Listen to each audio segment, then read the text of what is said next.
ഈ വാക്യം ആരാരോട് പറഞ്ഞു? നമുക്കറിയാം, ആ വാക്യം വായിച്ചപ്പോൾ നീ എന്നും ഞാൻ എന്നും നിൻ്റെ എന്നൊക്കെയാണ് എന്ത് ചെയ്യുന്നത്, എഴുതിയിരിക്കുന്നത്. വ്യക്തികളുടെ പേരൊന്നും അവിടെ എഴുതിയിട്ടില്ല. ഞാൻ ആ വ്യക്തികളുടെ പേരൊന്ന് ചേർത്ത് വായിക്കാൻ ആഗ്രഹിക്കുകയാണ്. നിങ്ങൾ ശ്രദ്ധിച്ച ആ വാക്യം, എന്നാൽ നീ എനിക്ക് മുമ്പേ ഗിൽഗാലിലേക്ക് പോകണം. എന്നാൽ നീ എന്ന് പറഞ്ഞു കഴിഞ്ഞാൽ ശൗലാണ്. ആരാണ്? ശൗൽ. ശൗലായ നീ എനിക്ക് മുമ്പേ എന്ന് പറഞ്ഞാൽ ശമുവേലായ എനിക്ക് മുമ്പേ ഗിൽഗാലിലേക്ക് എന്ത് ചെയ്യണം? പോകണം. ഹോമയാഗങ്ങളും സമാധാനയാഗങ്ങളും കഴിക്കുവാൻ ഞാൻ എന്ന് പറഞ്ഞാൽ ശമുവേലായ ഞാൻ നിന്റെ അടുക്കൽ എന്ന് പറഞ്ഞാൽ ശൗലായ നിന്റെ അടുക്കൽ എന്ത് ചെയ്യും? വരും.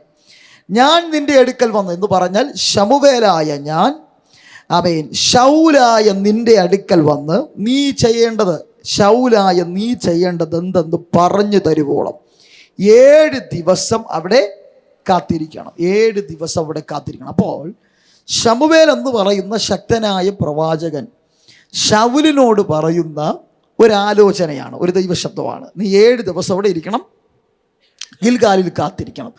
ഗിൽഗാലിൽ കാത്തിരിക്കണം. ശ്രദ്ധിക്കണം, ഈ ദൈവശബ്ദം എപ്പോഴാണ് ശമൂവേൽ പ്രവാചകൻ ശൗലിനോട് പറഞ്ഞു എന്ന് ചോദിച്ചു കഴിഞ്ഞാൽ നമുക്കറിയാം, ശമൂവേൽ എന്ന് പറഞ്ഞു കഴിഞ്ഞാൽ ശക്തനായ പ്രവാചകൻ, പുരോഹിതൻ, ന്യായാധിപൻ. ഈ 3 തലങ്ങളിൽ അറിയപ്പെട്ട, ഇസ്രായേലിൽ അറിയപ്പെട്ട ഒരു അനുഗ്രഹിക്കപ്പെട്ട ദൈവദാസനാണ് ആര്? ശമൂവേൽ. എന്നാൽ ശൗൽ എന്ന് പറഞ്ഞാൽ നമുക്കറിയാം, ബെന്യാമിൻ ഗോത്രത്തിൽപ്പെട്ട കീശിൻ്റെ മകനായ ശൗൽ, ഇസ്രായേലിൻ്റെ 1ാമത്തെ രാജാവ്. ആർക്കും മറക്കാൻ പറ്റാത്ത ഒരു വ്യക്തിത്വമാണ് ശൗൽ, ഇസ്രായേലിൻ്റെ 1ാമത്തെ രാജാവ്. അപ്പോൾ ഈ പദം ശമൂവേൽ പ്രവാചകൻ ശൗലിനോട് പറയുന്നു, നീ 7 ദിവസം ഇവിടെ കാത്തിരിക്കണം, ഗിൽഗാലിൽ കാത്തിരിക്കണം.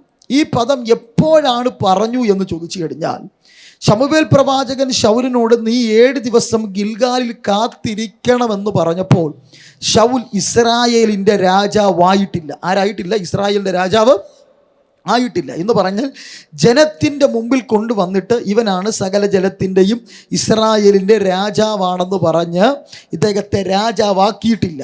എന്നാൽ അഭിഷേകത്തിൻ്റെ തൈലം തൻ്റെ പേര് എന്ത് ചെയ്തു? വീണു. അഭിഷേകം തൻ്റെ മേൽ വീണു. എന്നാൽ രാജാവായി വാഴ്ച ഏറ്റെടുക്കുന്നതിന് മുമ്പും അഭിഷേകം വീണതിന് ശേഷവും നടക്കുന്ന ഒരു സംഭവമാണ് നമ്മൾ വായിച്ച ഈ വാക്യം. നീ 7 ദിവസം അവിടെ ഇരിക്കണം, ഗിൽഗാലിൽ അവിടെ കാത്തിരിക്കണം. നിനക്ക് രാജകസേരയിൽ ഞാൻ കയറ്റിയിരുത്താം, പക്ഷേ നീ രാജകസേരയിൽ കയറിയിരിക്കുന്നതിന് മുന്നമേ ഈ അഭിഷേകം നിൻ്റെ മേൽ വീണല്ലോ. ഒരു കാര്യം ചെയ്യണം, നിനക്ക് രാജാവായി കയറാനുള്ള അപ്പോയിൻമെൻ്റ് ലെറ്റർ നിൻ്റെ കരത്തിൽ കിട്ടി. നീ അതിനകത്ത് കയറിയിരിക്കുന്നതിന് മുന്നമേ, ഭരണം തുടങ്ങുന്നതിന് മുന്നമേ 7 ദിവസം ഇവിടെ കാത്തിരിക്കണം. കുറച്ച് പറഞ്ഞേ, ഗിൽഗാലിൽ കാത്തിരിക്കണം. ഗിൽഗാലിൽ കാത്തിരിക്കണം. 7 ദിവസം ഗിൽഗാലിൽ കാത്തിരിക്കണം.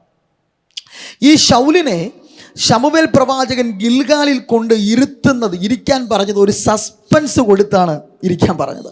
സ്തോത്രം. എന്ന് പറഞ്ഞാൽ 10-ാം അധ്യായത്തിൻ്റെ 1ാമത്തെ വാക്യം വായിക്കും. നമുക്കറിയാം, ശമൂവേൽ തൈലപാത്രം എടുത്ത് തൻ്റെ ശൗലിൻ്റെ തലയിൽ ഒഴിച്ച് ചുംബിച്ച് അവനെ സകലത്തിൻ്റെയും അവൻ പ്രഭുവാക്കി. അവൻ എന്ത് ചെയ്തു? അഭിഷേകം ചെയ്തിട്ട് അടുത്ത് നമ്മൾ ഇങ്ങനെ ഈ ഒന്നാമത്തെ വാക്യം മുതൽ ഇങ്ങനെ താഴോട്ട് വായിച്ചു വരുമ്പോഴാണ് 8-ാമത്തെ വാക്യത്തിൽ പറയുന്നു, എന്നാൽ നീ എനിക്ക് മുമ്പ് എന്ത് ചെയ്യണം? ഗിൽഗാലിൽ പോകണം. എന്ന് പറഞ്ഞാൽ നിന്നോടൊപ്പം ഞാൻ ഇപ്പോൾ അവിടെ വരത്തില്ല, ഗിൽഗാലിൽ വരത്തില്ല. നീ എനിക്ക് മുമ്പായിട്ട് എന്ത് ചെയ്യണം?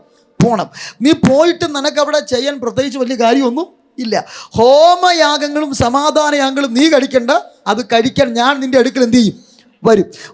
എന്നിട്ട് അടുത്ത് പറഞ്ഞ പദം കണ്ടോ, ഞാൻ നിൻ്റെ അടുക്കൽ വന്ന് നീ ചെയ്യേണ്ടത് എന്തെന്ന് പറഞ്ഞു തരുവോളാം. അപ്പോൾ നിനക്ക് പ്രത്യേകിച്ച് ചെയ്യാനൊന്നും ഇല്ല. നീ 7 ദിവസം ഇവിടെ ഇരുന്നാൽ മതി. നിൻ്റെ അടുക്കൽ ഞാൻ വരും, ഹോമയാഗവും സമാധാനം കഴിക്കാൻ ഞാൻ എന്ത് ചെയ്യും? വരും. നീ ചെയ്യേണ്ടത് എന്തെന്ന് പറഞ്ഞു തരും. അപ്പോഴും പറഞ്ഞു തരും. എന്ന് പറഞ്ഞാൽ നീ പോകുമ്പോൾ ഞാൻ പറഞ്ഞു വിടത്തില്ല, നീ എന്താണ് ചെയ്യേണ്ടതെന്ന്. ഞാൻ നിൻ്റെ അടുക്കൽ എന്ത് ചെയ്യും? വരും. ഞാൻ നിൻ്റെ അടുക്കൽ വന്ന് നീ ചെയ്യേണ്ടത് എന്തെന്ന് പറഞ്ഞു തരുവോളം. അടുത്ത പദം, 7 ദിവസം എവിടെയെങ്കിലും കാത്തിരുന്നാൽ പോരാ, പിന്നെ എവിടെ ഇരിക്കണം? ഗിൽഗാലിൽ കാത്തിരിക്കണം. മനസ്സിലായോ ഭാഗം? എവിടെ കാത്തിരിക്കണം? ഗിൽഗാലിൽ കാത്തിരിക്കണം. അപ്പോൾ ശമൂവേൽ പ്രവാചകൻ ശൗലിനെ ഗിൽഗാലിലേക്ക് പറഞ്ഞയക്കുന്നത് ഒരു സസ്പെൻസ് കൊടുത്താണ് പറഞ്ഞയക്കുന്നത്. തനിക്ക് ചെയ്യേണ്ടത് എന്താണെന്ന് അറിയത്തില്ല. അപ്പോൾ ഈ ഗിൽഗാലിലിരിക്കുന്ന ശൗലിൻ്റെ അകത്ത് ഒരു ക്യൂരിയോസിറ്റി ഉണ്ടായിരിക്കും. 7 ദിവസം കഴിഞ്ഞിട്ട് പ്രവാചകൻ എന്നോട് എന്താണ് പറയാൻ പോകുന്നത്? ഞാൻ എന്താണ് ചെയ്യേണ്ടത്? അതൊരു ഭയങ്കര ഒരു സംഭവമാണല്ലേ. നമ്മളോട് ഒരു കാര്യം മുൻകൂട്ടി പറയാതെ നീ അവിടെ പോയിരിക്കും, ഞാൻ പിന്നീട് വന്നിട്ട് നിന്നോട് നീ ചെയ്യേണ്ട കാര്യം എന്താണെന്ന് പറയാമെന്ന് പറയുമ്പോൾ, ഈ ശമൂവേൽ പ്രവാചകൻ വന്ന് ശൗലിനോട് എന്താണ് ചെയ്യേണ്ടതെന്ന് പറയുന്നത് വരെ തനിക്കെന്ത് കാണത്തില്ല? സമാധാനം കാണത്തില്ല. തൻ്റെ അകത്ത് മുഴുവൻ ചിന്തയായിരിക്കും, എന്താണ് പ്രവാചകൻ എന്നോട് പറയാമോ, ഞാൻ എന്താണ് ചെയ്യേണ്ടത്? കാരണം പുള്ളിക്ക് ചെയ്യാനൊന്നും ഇല്ല. പറഞ്ഞത് ഇങ്ങനെയാണ്, നീ 7 ദിവസം അവിടെ കാത്തിരിക്കണം. എന്ത് ചെയ്യണം? കാത്തിരിക്കണം. ഞാൻ ചോദിക്കട്ടെ, പറയും, ഈ കാത്തിരിക്കുന്നവർക്ക് ചെയ്യാൻ പ്രത്യേകിച്ച് വല്ല ജോലിയുണ്ടോ? ഒന്നുമില്ല. നമ്മൾ ചുമ്മാ എന്ത് ചെയ്യണം?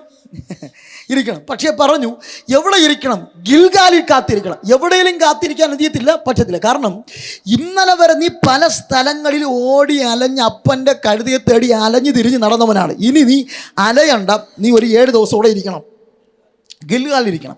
ഈ ഗിൽഗാലിൽ തന്നെ ഇരിക്കണമെന്ന് പറഞ്ഞതിൻ്റെ കാരണം ഇത്രയേ ഉള്ളൂ. ശ്രദ്ധിക്കണം, എവിടെയും പോയി ഇരിക്കരുത്, ഗിൽഗാലിൽ തന്നെ ഇരിക്കണമെന്ന് പറഞ്ഞതിൻ്റെ കാര്യം, ഇന്നലത്തെ പോലെയുള്ളൊരു വ്യക്തിയല്ല നീ.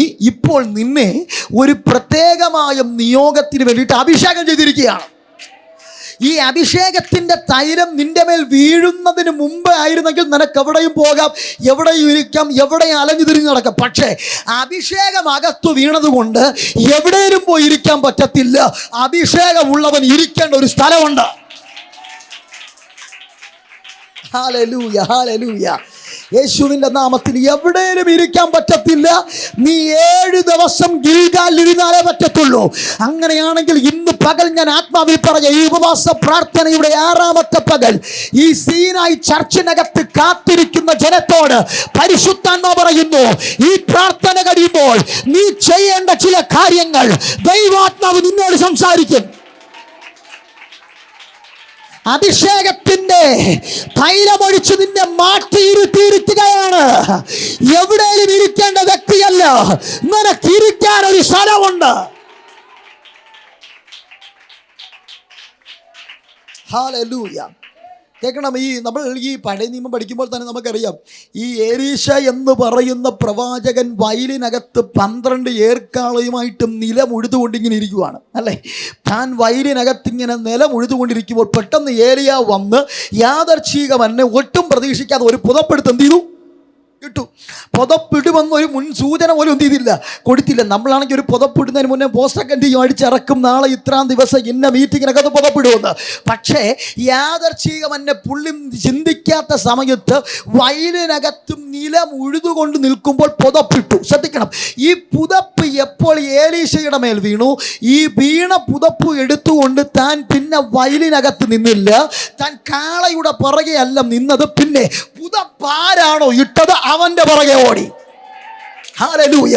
പുതപ്പ് വീണ നീ ഇനി കാളയുടെ പുറകെ അല്ല, പുതപ്പ് വീണ നീ ഇനി വയലിനകത്തല്ല, പുതപ്പ് വീണ നീ ഇനി പ്രവാചകന്റെ പുറകെയാണ്. കാരണം ഈ പുതപ്പ് നിന്റെ മേൽ ഇട്ടത് ഒരു പ്രത്യേകമായ നിയോഗമുണ്ട്. ആരുടെ മേലും ഇടാൻ തോന്നാത്ത ഈ പുതപ്പ് നിന്റെ മേൽ എലീശ ഇട്ടത് നിന്നെ ഒരു അസാധാരണക്കാരനായി ഉപയോഗിക്കേണ്ടതായിട്ടുണ്ട്. ഹല്ലേലൂയ. അപ്പോൾ ഈ പുതപ്പ് വീണ് കഴിഞ്ഞാൽ, തൈലം വീണ് കഴിഞ്ഞാൽ പിന്നെ എല്ലായിടത്തും ഇരിക്കാൻ പറ്റത്തില്ല. പുതപ്പ് വീണ ഏലീശ പിന്നെ നീ നിൽക്കേണ്ടത് ചെളിക്കകത്തല്ല, വയലിനകത്തല്ല, കാളയുടെ പുറകെയല്ല, പിന്നെ ആരെ പുറകെ പൊയ്ക്കോണം? പറ. എലിയാവിൻ്റെ പുറകെ പൊയ്ക്കോണം. പുതപ്പ് ആരാണോ ഇട്ടത്, നമ്മളത് പ്രത്യേകം പറഞ്ഞ് ഒരാൾ പുതപ്പിടും, പോകുന്നത് വേറെത്തൻ്റെ പുറകെ. സ്വത്രം പറഞ്ഞ്. പക്ഷേ ഏലീശയുടെ വിജയം, ഈ ഡബിൾ പോഷൻ തൻ്റെ മേൽ വെളിപ്പെട്ടത് ആര് പുതപ്പിട്ടോ അദ്ദേഹത്തിൻ്റെ പുറകെ ഉണ്ടായിരുന്നു. ഇന്ന് പകൽ ഞാൻ ആത്മാവിൽ പറയാം, നീ എവിടെ നിന്നാണ് അഭിഷേകം പ്രാപിച്ചത് അവിടെ നിത്യത വരെ, മരണം വരെ നിലനിൽക്കണം. ആത്മാവിൽ പ്രയോജനപ്പെടാൻ ആഗ്രഹിക്കുന്ന ഒരാളാണോ? എവിടെ വെച്ചാണോ പുതപ്പ് വീണത്, ആരാണോ നിന്റെ മേൽ പുതപ്പിട്ടത്, ആ വ്യക്തിയുടെ പുറകെ നീ നിന്നു കഴിഞ്ഞാൽ ആ വ്യക്തിക്ക് ശേഷം അടുത്ത കാലഘട്ടത്തെ കത്തിക്കുന്ന പ്രവാചക നിയോഗത്തിലേക്ക്. സ്വോത്രം, സ്വോത്രം, സ്വോത്രം. സത്യം പറഞ്ഞാൽ ഈ ഏലിയാവിൻ്റെ അവസാന കാലമായപ്പോൾ ഏലീശ പല സ്ഥലത്തും ഒതുക്കാൻ ഏലിയാവ് നോക്കി. ഗിൽഗാലിൽ ഒതുക്കാൻ നോക്കി, ബഥേലിൽ ഒതുക്കാൻ നോക്കി, യെരിഗോവിൽ ഒതുക്കാൻ നോക്കി. നീ ഇവിടെ പാർക്ക് എന്നൊക്കെ പറഞ്ഞപ്പോൾ ഏലീശ പറഞ്ഞ പദമുണ്ട്, യഹോവയാണ്, ഞാൻ നിന്നെ വിട്ട് എന്ത് ചെയ്യത്തില്ല, പോകത്തില്ല. കാര്യം അറിയാവോ, എൻ്റെ മേൽ പുതപ്പിട്ടതും താങ്കളായതുകൊണ്ട് എന്നയോട് എവിടെ ഇരിക്കാൻ പറഞ്ഞാലും ഞാൻ ഇരിക്കത്തില്ല. കാരണം ഞാൻ നോക്കുന്നത് നിങ്ങളുടെ മേൽ വ്യാപരിക്കുന്ന അഭിഷേകമാണ്. ഞാൻ നിങ്ങളുടെ പുറകെ നടക്കുന്നതിന്റെ പിന്നിൽ ഒരു ടാർഗറ്റ് ഉണ്ട്. എനിക്ക് യെരിഗോവിലോ ബഥേലിലോ ഗിൽഗാലിലോ കുറച്ച് സ്ഥലമോ ഒരു സഭയോ ഒതുക്കാൻ നോക്കണ്ട. എന്റെ വിഷയം അച്ഛൻ തന്ന സഭയല്ല, അച്ഛന്റെ മേൽ വ്യാപരിക്കുന്ന അഭിഷേകത്തിന്റെ ഇരട്ടിപ്പങ്കാണ്. ഹല്ലേലൂയ. പുറകെ നടന്നോണം. സ്തോത്രം പറഞ്ഞേ. കരം ഉയർത്തി കർത്താവിന് മഹത്വം കൊടുക്കുക. സ്തോത്രം പറഞ്ഞേ. ചിലപ്പോൾ ഗിൽഗാലിലൊക്കെ ഇരിക്കാൻ പറയും, ഞാൻ പോയിട്ട് വരാമെന്നൊക്കെ പറയും. നോ, ഇല്ല, നീ പുറകെ പോകണം. സ്തോത്രം പറഞ്ഞേ. കരങ്ങളെ ഉയർത്തി കർത്താവിന് മഹത്വം കൊടുക്കുക.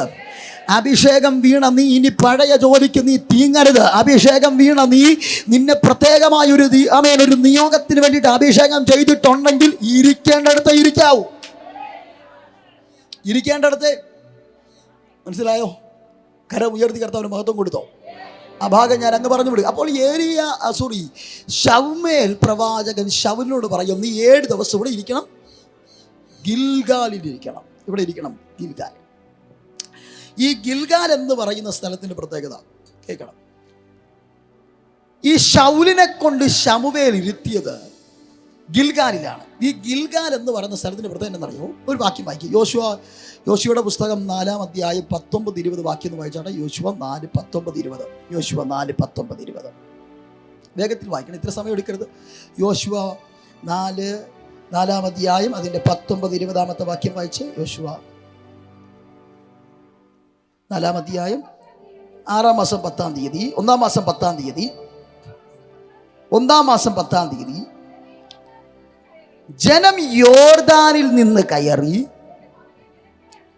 യെരിഹോവിന് കിഴക്കേ അതിരിലുള്ള ഗിൽഗാലിൽ പാളയം ഇറങ്ങി. എവിടെ ഇറങ്ങി?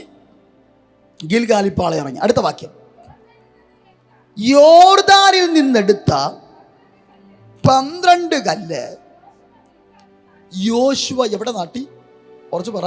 യോശുവ ഗിൽഗാലിൽ നാട്ടി. എന്ന് പറഞ്ഞാൽ 12 കല്ലിരിക്കുന്ന സ്ഥലമാണ് ഏത്? ഗിൽഗാല്. എവിടുത്തെ 12 കല്ല്? യോർദാനിൽ നിന്നെടുത്ത 12 കല്ല്. ഈ 12 കല്ലെന്ന് പറയുന്നത് 12 ഗോത്രമാണ്, നമുക്കറിയാം. ഞാൻ അതൊന്നും കരുതില്ല. പക്ഷേ ഈ 12 കല്ലിൻ്റെ ഒരടയാളം എന്ന് പറഞ്ഞത് ഇത് ജയത്തിൻ്റെ അടയാളമാണ്. ഏതിൻ്റെ അടയാളമാണ്? ജയത്തിൻ്റെ അടയാളം. കാരണം യോർദാനിനകത്തിറങ്ങിയവരാരും എന്ത് ചെയ്തിട്ടില്ല, കയറിയിട്ടില്ല. യോർദാനിൽ നിന്ന് ആരും ഒരു കല്ലും എടുത്തിട്ടില്ല. കാരണം യോർദാൻ്റെ അടിത്തട്ട് മുഴുവൻ എന്താണ്? ചെളിയാണ്.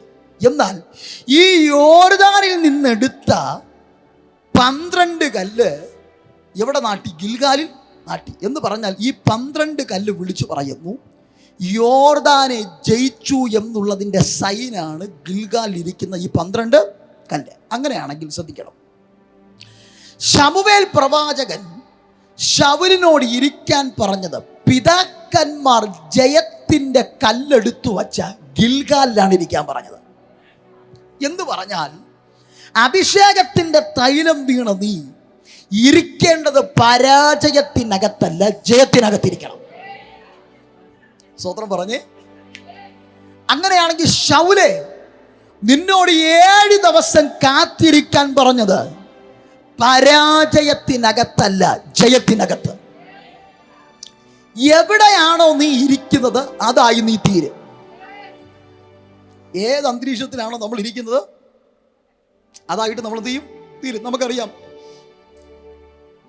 ഒരു കുപ്പി വെള്ളം, ഒരു മിനറൽ വാട്ടർ, ആ വെള്ളം എടുത്ത് ഫ്രിഡ്ജിനകത്ത് വെച്ച് കഴിഞ്ഞാൽ അതെന്താകും?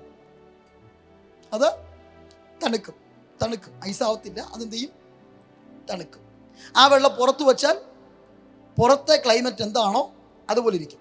അടുത്ത് ശ്രദ്ധിക്കണം, ഈ ഫ്രിഡ്ജിനകത്ത് ഫ്രീസറുണ്ട്. ഈ ഫ്രീസറിനകത്ത് ഈ വെള്ളം വെച്ചാലോ തണുപ്പാവും, പിന്നെന്താകും? അത് കട്ടിയാവും, അത് ഫ്രീസാകും, അല്ലേ? അപ്പോൾ വെള്ളം 3 സ്ഥലത്തിരുന്ന വെള്ളം ഒന്നാണ്.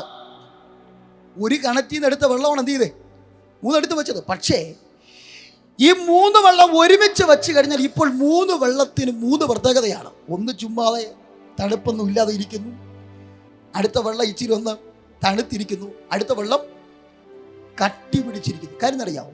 ഇതിൻ്റെ പ്രത്യേകത വെള്ളത്തിൻ്റെ ഗുണമല്ല, ഈ വെള്ളം ഇരുന്ന സ്ഥലത്തിൻ്റെ ക്ലൈമറ്റാണ്. ഈ വെള്ളം ഇരുന്ന സ്ഥലത്തിൻ്റെ ക്ലൈമറ്റ് അടുത്ത അറിയാമോ? നീ എവിടെയാണോ ഇരിക്കുന്നത് അത് നീയാകും.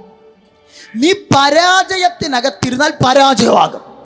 ജയത്തിന്റെ ഗിൽഗാലിനകത്തിരുന്ന് കഴിഞ്ഞാൽ നീ തോൽവിയല്ല, നിന്നെ തോൽപ്പിക്കാൻ ആരൊക്കെ ശ്രമിച്ചാലും നീ ജയമായി മാറും. കാരണം നിന്റെ പ്രത്യേകതയല്ല, നീ ഇരിക്കുന്ന സ്ഥലത്തിന്റെ പ്രത്യേകതയാണ്.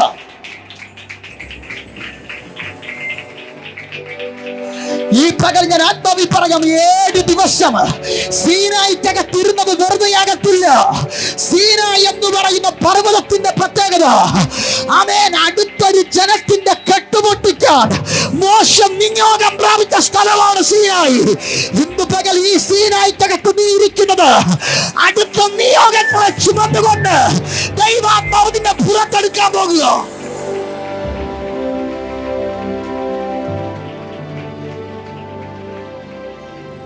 സ്വതന്ത്രം പറഞ്ഞേ, ശൗലേ, എവിടെയാണോ നീ ഇരിക്കുന്നത് അതായി നീ എന്ത് ചെയ്യും? മാറും. കേൾക്കണം, സത്യം പറഞ്ഞാൽ ഇസ്രായേലിന്റെ 1ാമത്തെ രാജാവാകേണ്ടത് ശൗലല്ല. ആരല്ല? ശൗലല്ല. ആരാ ഇസ്രായേലിന്റെ 1ാമത്തെ രാജാവാകേണ്ടത്? ഇസ്രായേലിന്റെ 1ാമത്തെ രാജാവ് ആരാ? അഭിഷിക്തന്മാർ പറയണ്ട, വിശ്വാസം. ഇസ്രായേലിന്റെ 1ാമത്തെ രാജാവ് ആകേണ്ട ആളാരാ? ദാവീദല്ല. കേൾക്കണം, ഇസ്രായേലിന്റെ 1ാമത്തെ രാജാവാണ് ആര്? ശൗൽ. ആര്? അപ്പോൾ ശൗൽ രാജാവാകുന്നതിന് മുന്നമേ ഇസ്രായേലിൽ ആരില്ലായിരുന്നു? രാജാവില്ലായിരുന്നു. അപ്പോൾ രാജാക്കന്മാരില്ലാത്ത കാലഘട്ടത്തിൽ ഇസ്രായേലിനെ ആര് ഭരിച്ചു? പറയാം, പ്രവാചകന്മാരും ന്യായാധിപന്മാരുമാണ്. ആരൊക്കെ? രാജാക്കന്മാരെ ഇസ്രായേൽ നിയമിക്കുന്നതിന് മുന്നമേ ജനത്തെ നയിച്ചത് പ്രവാചകന്മാരും ന്യായാധിപന്മാരും. കേൾക്കണം, നമുക്കറിയാം, മിസ്രൈം അടിമത്വത്തിൽ നിന്നും മോശ ഇസ്രായേൽ ജനത്തെ വിടുവിച്ച് എന്ത് ചെയ്തു? പുറത്തു കൊണ്ടുവന്നു. അന്ന് മുതൽ ഇസ്രായേൽ ജനത്തെ നയിച്ചത് പ്രവാചകനായ മോശയാണ്, അല്ലേ? പ്രവാചകനായ മോശ. എന്നാൽ മോശ മരിച്ചു. ആര് മരിച്ചു? മോശ മരിച്ചു. മോശ മരിച്ച ശേഷം അടുത്ത ലീഡറായിട്ട് തിരഞ്ഞെടുത്തത് ആരാണ്? യോശുവ. യോശുവ ജനം എന്ത് ചെയ്യുന്നു? യോശുവ ജനത്തെ നയിക്കുന്നു. എന്നാൽ യോശുവയും മരിച്ചു. ആര് മരിച്ചു? യോശുവ മരിച്ചപ്പോൾ അടുത്ത ഇസ്രായേൽ ജനത്തിൻ്റെ ഇടയിൽ ഒരു ചോദ്യം വന്നു, അടുത്ത ലീഡർ ആര്? ഈ ലീഡർഷിപ്പ് അധികാരം എന്ന് പറയുന്നത് എല്ലാവർക്കും താല്പര്യമുള്ളൊരു കാര്യമാണ്. എനിക്ക് മുമ്പിൽ നിൽക്കണം, എനിക്ക് രാജാവാക്കണം, അല്ലേ? അതെല്ലാവർക്കും അധികാരം എന്ന് പറയുന്നത് ഭയങ്കര താല്പര്യമാണ്. ഒരു കാര്യം ചെയ്യാനില്ലെങ്കിൽ ചുമ്മാ ഒരു പേരടിച്ചിട്ട് കഴിഞ്ഞാൽ, അല്ലേ, പൈസയൊന്നും കൈകാര്യം ചെയ്യണം. ഇന്ന ആളിൻ്റെ ഇന്ന പ്രസ്ഥാനത്തിൻ്റെ ട്രഷറാന്ന് പറയാൻ പക്ഷെ പുള്ളിയുടെ കയ്യിലൊന്നും വരത്തില്ല. അപ്പോൾ ഈ ഒരു ലേബൽ എന്ന് പറയുന്നത് ഭയങ്കര സംഭവമാണ്. അപ്പോൾ യോശുവ മരിച്ചപ്പോൾ ഇസ്രായേൽ മക്കളെല്ലാവരും കൂടെ യഹോവയുടെ മുമ്പിൽ വരിക. ന്യായാധിപന്മാരുടെ പുസ്തകം 1-ാം അധ്യായം 1-ാമത്തെ വാക്യം കേൾക്കണം. യോശുവയുടെ മരണശേഷം, നിങ്ങൾ വേണമെങ്കിൽ ഒന്ന് എടുത്തേ, യോശുവയുടെ മരണശേഷം ഇസ്രായേൽ മക്കൾ യഹോവയുടെ അടുക്കൽ വന്ന് ചോദിക്കുകയാണ്, ഞങ്ങളിൽ ആരാകുന്നു കനാന്യരോട് യുദ്ധം ചെയ്യുവാൻ ആദ്യം പുറപ്പെടേണ്ടത്? ഞങ്ങളിൽ ആരാകുന്നു കനാന്യരോട് യുദ്ധം ചെയ്യാൻ ആദ്യം പുറപ്പെടാം? ഈ ചോദ്യം ഉയർന്നത് എപ്പോഴാണ്? യോശുവയുടെ മരണശേഷം. എന്ന് പറഞ്ഞാൽ അതുവരെ അവരെ നയിച്ചിരുന്ന ലീഡർ മരിച്ചതിന് ശേഷം ഇസ്രായേൽ മക്കളെല്ലാം കൂടെ ഒന്ന് ചോദിക്കുകയാണെന്ന് പറഞ്ഞാൽ 12 ഗോത്രത്തിനകത്തുള്ളവർ ചോദിക്കുന്നു, അടുത്താര്? ഈ 12 ഗോത്രത്തിനകത്തുള്ളവർ വന്ന് ദൈവത്തോട് ചോദിക്കുമ്പോൾ, യഹോവയോട് ചോദിക്കുമ്പോൾ, ഈ ചോദിക്കുന്ന ഓരോ ഗോത്രത്തിൻ്റെ അകത്തും ഓരോ ആഗ്രഹം കാണും. ദൈവം എൻ്റെ പേര് പറയും. ആരെ പേര് പറയും? ഞങ്ങളുടെ പേര് പറയും. എന്നാൽ 2-ാമത്തെ വാക്യം വായിക്കുമ്പോൾ, ന്യായാധിപന്മാരുടെ പുസ്തകം 1-ാം അധ്യായം 2-ാമത്തെ വാക്യം വായിക്കുമ്പോൾ, ദൈവം ഡയറക്റ്റായിട്ട് അപ്പോയിൻമെൻറ്റ് ചെയ്ത, യോശുവയ്ക്ക് ശേഷം അപ്പോയിൻമെൻറ്റ് ചെയ്ത ഗോത്രമാണ് അവിടെ എഴുതിയിരിക്കുന്നു, യഹൂദ പുറപ്പെടട്ടെ, അല്ലേ? ഞാൻ ദേശം അവൻ്റെ കയ്യിൽ കൊടുക്കും. നിങ്ങൾ ആ വാക്യം കണ്ടായിരുന്നു അല്ലേ? യഹൂദ പുറപ്പെടട്ടെ, ഞാൻ ദേശം അവൻ്റെ കയ്യിൽ കൊടുക്കും. അപ്പോൾ യോശുവയുടെ മരണശേഷം ഇസ്രായേൽ മക്കളുടെ മുമ്പിൽ നിന്ന് കനാന്യരോട് യുദ്ധം ചെയ്യുവാൻ, ജനത്തെ നയിക്കുവാൻ ദൈവത്താൽ തിരഞ്ഞെടുക്കപ്പെട്ട അടുത്ത ലീഡറാണ് ആര്? യഹൂദ. ആരാണ്? കുറച്ച് പറഞ്ഞേ. യഹൂദ. യഹൂദയെ തിരഞ്ഞെടുത്തെങ്കിലും അതിനകത്തുനിന്ന് യഹൂദ ഗോത്രത്തിൽ നിന്ന് ഒരുത്തിനെ തിരഞ്ഞെടുത്തിട്ട് ഇവനാണ് രാജാവാണെന്ന് ദൈവം എന്ത് ചെയ്തില്ല? പ്രഖ്യാപിച്ചിട്ടില്ല. അപ്പോൾ ആ കാലത്തും ആരില്ലായിരുന്നു? യോശുവയുടെ മരണശേഷം യഹൂദ ഗോത്രത്തെ മുമ്പിൽ നിർത്തി കനാന്യരോട് യുദ്ധം ചെയ്യാൻ മുമ്പിൽ നിർത്തിയെങ്കിലും ഒരു രാജാവിനെ ദൈവം എന്ത് ചെയ്തില്ല? തിരഞ്ഞെടുത്തില്ല. നമുക്കറിയാം യഹൂദ ആരാണെന്ന് നമുക്ക് വളരെ വ്യക്തമായിട്ട് അറിയാം. യഹൂദ ആരാ? യാക്കോബിൽ നിന്ന് ലേയയ്ക്ക് 4ാമത് ജനിച്ച സന്തതിയുടെ പേരാണ് യഹൂദ. യഹൂദ എന്ന് പറയുന്ന വാക്കിൻ്റെ അർത്ഥം സ്തുതി എന്നാണ്. എന്തുകൊണ്ടാണ് സ്തുതി എന്ന് പറഞ്ഞത്? ലേയ എന്ന് പറയുന്ന സ്ത്രീയുടെ അനിഷ്ടതയെ മാറ്റിയ തലമുറയാണ് ആര്? യഹൂദ. എന്ന് പറഞ്ഞാൽ യഹൂദ എന്ന് പറയുന്ന തലമുറ ജനിച്ചു വീണപ്പോൾ എൻ്റെ ഹസ്ബൻഡ് എവിടെ, ഇപ്പോഴെങ്കിലും എൻ്റെ ഭർത്താവ് എൻ്റെ അടുക്കൽ വരുമെന്നല്ല പറഞ്ഞത്. യഹൂദയെ പ്രസവിച്ച് ഇട്ട ഉടനെ ലേയ ലേബർ റൂമിനകത്ത് കിടന്ന് ദൈവത്തെ സ്തുതിച്ചു. സ്തോത്രം പറഞ്ഞേ. അപ്പോൾ സ്തുതിയിൽ പുറത്തു വന്ന തലമുറയാണ് ആര്? യഹൂദ എന്ന് പറയുന്നത്. ശ്രദ്ധിക്കണം, യഹൂദ എന്ന് പറയുന്നത് ആരാണ്? സ്തുതിയിൽ പുറത്തു വന്ന തലമുറയാണ്. അപ്പോൾ യഹൂദയ്ക്ക് മുമ്പേ ബാക്കി 3 തലമുറ ജനിച്ചു. റൂബേൻ ജനിച്ചു, ശിമയോൻ ജനിച്ചു, ലേവി ജനിച്ചു. ഈ 3 തലമുറ ജനിച്ചപ്പോഴും ലേയയുടെ അനിഷ്ടത എന്ത് ചെയ്തില്ല? മാറിയില്ല. കാരണം യാക്കോബ് ആഴമായി സ്നേഹിച്ചത് ആരെയാണ്? ലേയയല്ല, റാഹേലിനെയാണ്. തൻ്റെ അമ്മായിയപ്പനായ ലാബാനെ 14 വർഷം റാഹേൽ എന്ന് പറയുന്ന പെങ്കൊച്ചിനെ വിവാഹം കഴിക്കാൻ യാക്കോബ് സേവിച്ചത്. അപ്പോൾ 14 വർഷം കാത്തിരുന്ന് കെട്ടിയ കൊച്ചാണ് ഇത് റാഹേൽ. സത്യം പറഞ്ഞാൽ യാക്കോബ് ലേയെ സ്നേഹിച്ചിട്ടില്ല, ലേയെ വിവാഹം കഴിക്കാൻ ആഗ്രഹിച്ചതുമില്ല. ആദ്യത്തെ 7 വർഷം യാക്കോബ് ലാബാനെ സേവിച്ചത് ലേയെ കല്യാണം കഴിക്കാനല്ല, പിന്നെ ആരെ കല്യാണം കഴിക്കാനാണ്? റാഹേലിനെ കല്യാണം കഴിക്കാണ്. 7ാമത്തെ വർഷമായപ്പോൾ വിവാഹ പെങ്കൊച്ചായിട്ട് യാക്കോബിൻ്റെ അടുക്കൽ ഒരുങ്ങി വന്നിരുന്നത് ആരാ? റാഹേലല്ല, പിന്നെ ആരാണ്? ലേയയാണ്. യഹൂദന്മാരുടെ ഇടയിൽ അവൻ വിവാഹ സ്ത്രീ തലയിൽ മൂടുപടം കൊണ്ട് മൂടിയിരിക്കും. പിറ്റേ ദിവസമാണ് മൂടുപടം നോക്കുന്നത്. പിറ്റേ ദിവസം മൂടുപടം നോക്കിയപ്പോൾ യാക്കോബ് ചിന്തിച്ചത് റാഹേൽ എന്താ, പക്ഷേ മൂടുപടം നോക്കിയപ്പോൾ കണ്ടത് റാഹേലിനെയല്ല, ലേയാണ്. സ്തോത്രം പറഞ്ഞേ. വീണ്ടും അടുത്തൊരു 7 വർഷവും കൂടെ കാത്തിരുന്ന് ആരെ കല്യാണം കഴിച്ചു? റാഹേലിനെ. പക്ഷേ ദൈവം ലേയെ അനിഷ്ടയെന്ന് കണ്ടു. നിങ്ങളൊരു കാര്യം ശ്രദ്ധിക്കണം, ഈ മനുഷ്യർക്ക് ഇഷ്ടമില്ലാത്തതിന് ദൈവത്തിന് ഭയങ്കര ഇഷ്ടമാണ്. മനുഷ്യൻ ആരെങ്കിലും ചവിട്ടി തേക്കുന്നത് കണ്ടു കഴിഞ്ഞാൽ ദൈവം അവനെ അങ്ങ് ഏറ്റെടുക്കും. ഈ ഉപവാസ പ്രാർത്ഥനയുടെ 6ാമത്തെ പകൽ ആത്മാവിൽ പറയുന്നു, നീ ഏറ്റ അവഗണനകൾ, നീ ഏറ്റ നിന്ദകൾ, നീ ഏറ്റ തൊഴികൾ, നീ ഏറ്റ ഉപദ്രവങ്ങൾ, അവൻ പലർക്കും നിന്നോടുണ്ടായ ഇഷ്ടക്കേടുകൾ എൻ്റെ ദൈവം അത് പരിഹാരമായി ഇറങ്ങി വന്ന് ആർക്കും കൊടുക്കാത്ത ഒരു പരിഗണന നിനക്ക് തരുമെന്ന് ദൈവാത്മാവ് ആലോചന പറയുകയാ.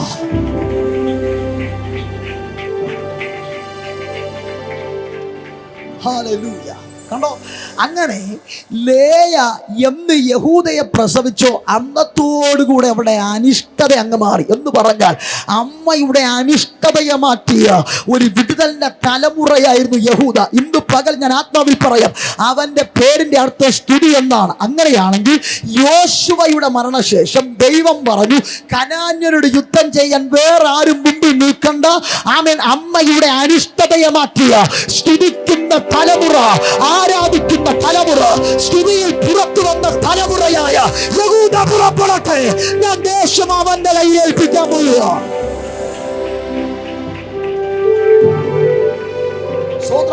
സ്വോത്രം. ദൈവം പട്ടണത്തിനകത്ത് ആരെയും തെരഞ്ഞിട്ടുണ്ടെങ്കിൽ സ്തുതിക്കുന്നവരെയാണ് തെരഞ്ഞിട്ടുള്ളത്. ഇന്ന് പകൽ ഞാൻ പറയാം, അന്ധകാര ശക്തികളെയും ഇരുട്ടിന്റെ വ്യാപാരങ്ങളെയും കനാന്യ ശക്തികളെയും ദൈവം ഓടിക്കാൻ തിരഞ്ഞെടുത്തത് യഹൂദയാണെങ്കിൽ, ഈ കൊന്നിയൂർ, ഈ വെണ്ണിയൂർ പട്ടണത്തിനകത്ത് നിങ്ങൾ ആത്മാവിൽ സ്തുതിക്കുമ്പോൾ ഈ പട്ടണത്തിൽ അടക്കിവാടുകൊണ്ടിരുന്ന ചില കനാന്യ ശക്തികൾ, ചില അടിമത്വത്തിന്റെ ശക്തികൾ സ്തുതിക്കുന്ന ജനത്തിന്റെ മുമ്പിൽ ഹല്ലേലൂയ. ഈ പകൽ ആരാ സ്തുതിക്കുന്നേ? നിന്റെ സ്തുതി ദേശത്തെ അടക്കി വാഴുന്ന പൈശാചിക മണ്ഡലങ്ങളെ ചിതറിപ്പിക്കും. സ്തുതിക്കുന്നവൻ പുറപ്പെടട്ടെ, ഞാൻ ദേശം അവൻ്റെ കയ്യിൽ എന്ത് ചെയ്യും? കൊടുക്കും. അപ്പോൾ യഹൂദയെ തിരഞ്ഞെടുത്തെങ്കിലും കാര്യങ്ങളൊന്നും സെറ്റായിട്ട് അങ്ങനെ ഓടുന്നില്ല. കനാനിയരോട് യുദ്ധം ചെയ്യാൻ ദൈവം തിരഞ്ഞെടുത്തു. എന്നാൽ ഈ ന്യായാധിപന്മാരുടെ പുസ്തകത്തിൻ്റെ കേന്ദ്രവാക്യമെന്ന് പറയുന്നത് ഏതെന്നറിയാമോ?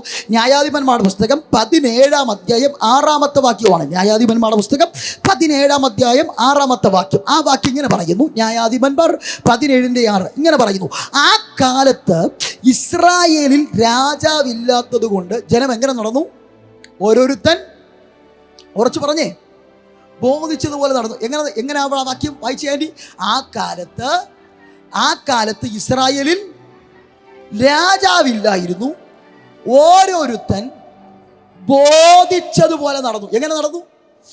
അപ്പോൾ രാജാവില്ലെങ്കിലുള്ള പ്രശ്നം എന്താ? എങ്ങനെ നടക്കും?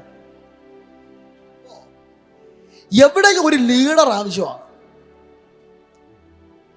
ഒരു നല്ല ലീഡർ ഇല്ലെങ്കിൽ ജനം എങ്ങനെ നടക്കും? ഈ സഭ ഇത്ര സിസ്റ്റമായിട്ട് മുന്നോട്ട് പോകുന്നു, സ്നാനങ്ങൾ നടക്കുന്നു, പിന്നെ മീറ്റിംഗ് കഴിയുമ്പോൾ ഫുഡുണ്ട്, കാര്യങ്ങളുണ്ട്, ഇത്രയും അടുക്കും ചിട്ടയോടുകൂടെ പോകുന്ന കാര്യം അറിയൂ, ഇതിൻ്റെ മുമ്പിൽ നിന്ന് നയിക്കുന്ന ഒരു നല്ല ലീഡർ ഉള്ളതുകൊണ്ടാണ്. സ്തോത്രം പറഞ്ഞേ. അപ്പോൾ ഏതൊരു കാര്യത്തിനും ആര് വേണം? ഒരു ലീഡർ വേണം. ഒരു സ്ഥലത്ത് 2 ലീഡർ പാടില്ല. എത്ര ലീഡറെ പാടാവൂ? ഒറ്റ ലീഡർ. എത്ര ലീഡർ? ഒരാൾ. ബാക്കിയുള്ളവരെല്ലാം പുറകെ നിൽക്കുന്നവരൊക്കെ ആ ലീഡറിന് എന്ത് ചെയ്യണം? സപ്പോർട്ട് ചെയ്യണം. ഒരു രാജാവ് ഒരു രാജ്യത്തിനകത്ത് ഉള്ളൂ, മതിയെന്നല്ല, അതാണ് അതിൻ്റെ സിസ്റ്റം. 2 രാജാക്കന്മാരെ തിരഞ്ഞെടുത്ത് എന്തുമായിരിക്കും? അടിയായിരിക്കും. അപ്പോൾ ഒരു കാട്ടിൽ ഒരു രാജാവ് മതി. മനസ്സിലായോ? ഞാൻ നമ്മുടെ ഈ സഭകളിലൊക്കെ എനിക്ക് ഭയങ്കര ഇഷ്ടമാണ് വർഷിപ്പ് ലീഡ് ചെയ്യുന്ന പ്രിയ ശരത് പാസ്റ്ററിനെ കർത്താവ് വളരെ ശക്തമായിട്ട് കീബോർഡ് വായിക്കാനും പാടാനൊക്കെ പുള്ളി ഒരാൾ മതി. എനിക്ക് ഭയങ്കര ഇഷ്ടമാണ്. കാരണം അറിയൂ, അങ്ങനെ ഒരാളുണ്ടെങ്കിൽ പിന്നെ ബാക്കിൽ നിൽക്കുന്ന ആരെ എന്ത് ചെയ്യണ്ട, നോക്കണ്ട. ഈ ചിലയിടത്ത് ചെല്ലുമ്പോൾ ഒരാൾ കീബോർഡ് വായിക്കും, പാടാൻ ഒരു 3-4 പേര് എന്ത് ചെയ്യും? നിൽക്കും. അത് ലീഡ് ചെയ്ത് പാടുന്ന ഒരാൾ എന്ത് ചെയ്യും? മുമ്പിൽ നിന്ന് ലീഡ് ചെയ്ത് പാടുന്ന ഒരാൾ കാണും. പക്ഷെ പുറകിൽ നിൽക്കുന്നതും ലീഡ് ചെയ്യുന്ന പുള്ളിയുടെ അത്രയും സൗണ്ട് എന്ത് ചെയ്യണം? പുറകിൽ നിന്ന് സപ്പോർട്ട് ചെയ്ത് പാടുന്ന ആളിനും മുമ്പിൽ നിന്ന് പാടുന്ന ലീഡ് ചെയ്യുന്ന ആളുടെ മൈക്കിന്റെ ശബ്ദം അത്ര ഇല്ലെങ്കിൽ പുള്ളി അവിടെ നിന്ന് കൈ കാണിക്കും. അയ്യോ, എൻ്റെ മൈക്കിന്റെ സൗണ്ട്, എടാ നിന്റെ മൈക്കിന്റെ സൗണ്ട് കൂട്ടാൻ പറ്റൂല. കാര്യം നിന്നെ പുറകെ നിർത്തിയിരിക്കുന്നത് മുമ്പിൽ നിൽക്കുന്ന ലീഡറിനേക്കാൾ ഹൈപ്പിച്ച് കയറാനല്ല, പുള്ളി ഒന്ന് സപ്പോർട്ട് ചെയ്യാനാണ് ചെയ്യുന്നത്. അപ്പം നിന്റെ മൈക്കിന്റെ വോളി ഒരു ലെവലിലെ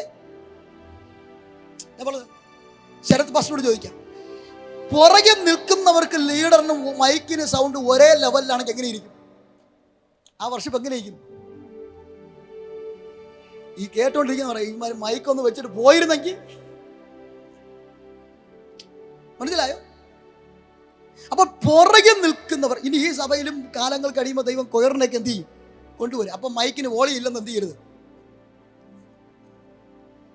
സ്വതന്ത്രം പറഞ്ഞ് ഇപ്പോഴത്തെ സഭയിലെ ഏറ്റവും വലിയ വിഷയമാണ് എന്തില്ല, മൈക്കിന്, എൻ്റെ മൈക്കിന് ശബ്ദം, നിന്റെ മൈക്കിന് ശബ്ദം തരാൻ പറ്റൂല. നീ ലീഡർ ആകുമ്പോൾ നിന്റെ മൈക്കിന് ശബ്ദം എന്ത് ചെയ്യും? ലീഡർ ആകണമെങ്കിൽ ചുമ്മാതെ അങ്ങനെ ഇരിക്കുന്നവരെ പിടിച്ച് ലീഡറാക്കാൻ പറ്റൂല. നിനക്ക് മുമ്പിൽ നിന്ന് വർഷിപ്പ് ചെയ്ത് കേൾക്കണം. പാടാൻ മാത്രം അറിഞ്ഞാൽ പോരാ, പാടാനുള്ള ഒരു കൃപയും കൂടെ വേണം. സ്വതന്ത്രം പറഞ്ഞേ, ഞാൻ പറഞ്ഞു മനസ്സിലാകുന്നുണ്ടോ? അല്ലേ? ഒരാരാധന മുമ്പിൽ നിന്ന് നയിക്കണമെങ്കിൽ അതിൻ്റെ ഒരു അഭിഷേകം എന്ത് ചെയ്യണം? പാടാൻ അറിയാമെന്ന് പറഞ്ഞുകൊണ്ട് മൈക്ക് കൊടുക്കാൻ നമുക്ക്, സത്യം പറഞ്ഞാൽ അഭിഷേകം പ്രാപിക്കാത്ത ആർക്കും മൈക്ക് കൊടുക്കാൻ എന്ത് ചെയ്യില്ല. അത് ദൈവസഭയുടെ, എൻ്റെ സഭയിൽ ഞാൻ കേട്ടിട്ടില്ല. സോദരൻ പറഞ്ഞേ, ഹല്ലേലൂയ. അപ്പോൾ ഞാൻ അതൊരു ഉദാഹരണം പറഞ്ഞതേ ഉള്ളൂ. അപ്പം ലീഡർ ഒരാളായിരിക്കണം. ലീഡർ ബാക്കിയുള്ള എല്ലാവരെക്കാളും മുൻപന്തിയിലായിരിക്കും. എങ്ങനെ ആയിരിക്കും? മുമ്പിലായിരിക്കും. ശ്രദ്ധിക്കണം. അപ്പോൾ ഇസ്രായേലിൽ ആ കാലത്ത് ആരില്ലായിരുന്നു? രാജാക്കന്മാർ ഇല്ലായിരുന്നു. അതുകൊണ്ട് ജനം എങ്ങനെ നടന്നു? ബോധിച്ചതുപോലെ. കാരണം ഈ യഹൂദയെ ദൈവം തിരഞ്ഞെടുത്തെങ്കിൽ ഒരു നൈം ബോർഡ് കൊടുത്തിട്ടില്ല. കിങ് ആണ് എന്നൊരു നൈം ബോർഡ്. അപ്പോൾ ഈ നൈം ബോർഡിന് ഭയങ്കര വിലയാണ്. നൈം ബോർഡിന് ഇപ്പോൾ പ്രസിഡന്റ് എന്ന് പറയുമ്പോൾ ആ പ്രസിഡന്റ് എന്ന് പറയുന്ന ആൾ നമ്മളെപ്പോലെ സാധാരണ ഒരു വ്യക്തിയാണ്. നമ്മുടെ ശരീരത്തിൽ ഓടുന്ന അതുപോലത്തെ രക്തമാണ് പുള്ളിയുടെ മേലും ഓടുന്നതെങ്കിലും, പക്ഷേ ആ പുള്ളിയുടെ മുമ്പിലിരിക്കുന്ന ആ ലേബലിന് എന്തുണ്ട്? ശൗലേ, നിന്റെ പേരിന്റെ മുമ്പിൽ രാജാവെന്നുള്ള ഒരു പദവി ഇല്ലെങ്കിൽ നീ ആരുമല്ല. ആ ഒരു ലേബലാണ് അവനെ അധികാരമുള്ളവനാക്കി മാറ്റുന്നേ. സ്വത്രം പറഞ്ഞേ.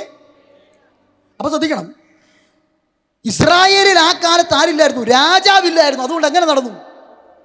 ഓരോരുത്തൻ തനിക്ക് ബോധിച്ചതുപോലെ നടന്നു. അപ്പോഴും ഈ ജനത്തെ നടത്തുന്നത് പ്രവാചകന്മാരാ. ആരാ നടത്തുന്നേ? പ്രവാചകന്മാർ. എന്നാൽ ഈ 1 ശമൂവേൽ 8-ാം അധ്യായം 5-ാമത്തെ വാക്യത്തിന്റെ 2-ാമത്തെ ഭാഗം വായിക്കുമ്പോൾ ഇസ്രായേൽ മൂപ്പന്മാരെല്ലാം കൂടെ വന്ന് ശമൂവേലിനോടൊരു കാര്യം ആവശ്യപ്പെടുകയാണ്. സകല ജാതികൾക്കും ഉള്ളതുപോലെ ഞങ്ങളെ ഭരിക്കേണ്ടത് ഞങ്ങൾക്ക് ആര് വേണം? ഞങ്ങൾക്കൊരു അവിടെയാണ് രാജാവ് വേണമെന്ന് പറയുന്നത്. ന്യായാധിപന്മാരുടെ പുസ്തകത്തിന് ആരില്ല? രാജാക്കന്മാർ ഇല്ല. പക്ഷെ 1 ശമൂവേൽ 8-ാം അധ്യായം എത്തിയപ്പോൾ ഇസ്രായേൽ മൂപ്പന്മാർ പറഞ്ഞു, ഇനി ഇങ്ങനെ പോയാൽ പറ്റത്തില്ല, ഞങ്ങൾക്ക് ആര് വേണം? സകല ജാതികൾക്കും ആരുണ്ട്? രാജാക്കന്മാരുണ്ട്. ഞങ്ങൾക്കും ആര് വേണം? രാജാവ് വേണം. ഈ രാജാവ് വേണമെന്ന് ഇസ്രായേൽ മൂപ്പന്മാർ എപ്പോഴാ പറഞ്ഞെന്നറിയാവൂ? ചുമ്മാ അത് പറഞ്ഞല്ല, അത് പറയാൻ ഒരു കാര്യമുണ്ടായി.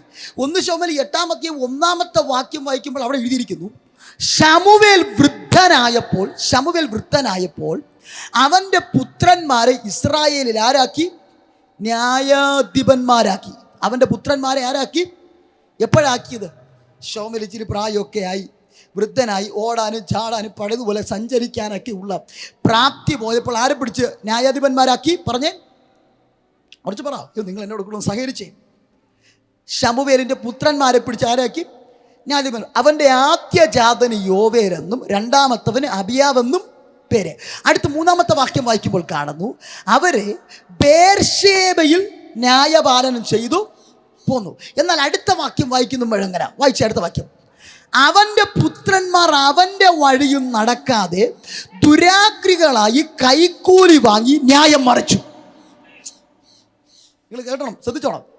അവൻ്റെ പുത്രന്മാർ ആരുടെ വഴി നടന്നില്ല? ശമൂവേലിൻ്റെ പുത്രന്മാർ ശമൂവേലിൻ്റെ വഴി നടക്കാതെ ദുരാഗ്രഹമകത്ത് കയറി. ദുരാഗ്രഹമകത്ത് എന്ന് പറഞ്ഞാൽ ദ്രവ്യാഗ്രഹമകത്ത് എന്ത് ചെയ്തു? കയറി. ദ്രവ്യാഗ്രഹമകത്ത് കയറി കൈക്കൂലി വാങ്ങി ന്യായം എന്ത് ചെയ്തു? മറിച്ചു. ന്യായം മറിച്ചു കളഞ്ഞ ഈ സംഭവം ഇസ്രായേൽ മുഴുവനും അറിഞ്ഞു. ആരറിഞ്ഞു? ഇസ്രായേൽ ദേശം മുഴുവൻ അറിഞ്ഞു. അപ്പോൾ ഇസ്രായേൽ ഇത് മുഴുവൻ അറിഞ്ഞപ്പോൾ ഇസ്രായേൽ മൂപ്പന്മാർ എല്ലാവരും കൂടെ ഒരുമിച്ച് കൂടി. അടുത്ത വാക്യം വായിക്കുമ്പോൾ അങ്ങനെ കിടന്നേ. 4-ാമത്തെ വാക്യം, ഇസ്രായേൽ മൂപ്പന്മാരെല്ലാം എന്ത് ചെയ്തു? ഒരുമിച്ച് കൂടി രാമയിൽ ശമൂവേലിൻ്റെ അടുക്കൽ വന്നു. അപ്പോൾ ചോദിക്കണേ, അതുവരെ കൂടാത്ത ഇസ്രായേൽ മൂപ്പന്മാർ ഇപ്പോൾ കൂടാനുള്ള കാര്യമല്ല. പറ, ന്യായം മറിഞ്ഞു. അപ്പൊ ന്യായം മറിഞ്ഞില്ലായിരുന്നെങ്കിൽ ഇവരാരും കൂടത്തില്ലായിരുന്നു. ശമൂവേൽ പറയുന്ന കാര്യം എന്ത് ചെയ്യുമായിരുന്നു? അക്സെപ്റ്റ് ചെയ്ത് മുന്നോട്ട് പോകുമായിരുന്നു. അപ്പൊ ന്യായം മറിഞ്ഞപ്പോൾ മൂപ്പന്മാർ ഒരുമിച്ച് കൂടി. മൂപ്പന്മാർ ഒരുമിച്ച് കൂടിയിട്ട് രാമയിൽ ശമൂവേലിന്റെ അടുക്കൽ വന്ന് പറയാണ്. 5-ാമത്തെ വാക്യം വായിക്കുമ്പോൾ 8-ന്റെ 5, നീ വൃദ്ധനായിരിക്കുന്നു. നീ ആരായിരിക്കുന്നു? വൃദ്ധനായിരിക്കുന്നു. അടുത്ത പദം, നിന്റെ പുത്രന്മാർ നിന്റെ വഴിയും നടക്കുന്നില്ല. നീ വൃദ്ധനായിരിക്കുന്നു. അടുത്ത, നിന്റെ പുത്രന്മാർ, അങ്ങനെയല്ലേ എഴുതിയിരിക്കുന്നത്? നിന്റെ പുത്രന്മാർ നിന്റെ വഴിയിൽ എന്ത് ചെയ്യുന്നില്ല? നടക്കുന്നില്ല. എന്നിട്ട് പറയുകയാണ്, ആകയാൽ സകല ജാതികൾക്കും ഉള്ളതുപോലെ ഞങ്ങളെ ഭരിക്കേണ്ടതിന് ഞങ്ങൾക്കൊരു രാജാവിനെ നിയമിച്ചു തരണം. അങ്ങനെ എഴുതിയിരിക്കുന്നത്, ഞങ്ങൾക്കൊരു രാജാവിനെ എന്ത് ചെയ്യണം? നിയമിച്ചു തരണം എന്ന് പറഞ്ഞാൽ ഇസ്രായേൽ മൂപ്പന്മാരെല്ലാം കൂടെ ഒരാളെ തിരഞ്ഞെടുത്തുകൊണ്ട് വന്നിട്ട് ശമൂവേലിനോട് പറഞ്ഞു, ഇവനെ രാജാവാക്കി തരണമെന്നല്ല പറഞ്ഞേ. ആണോ?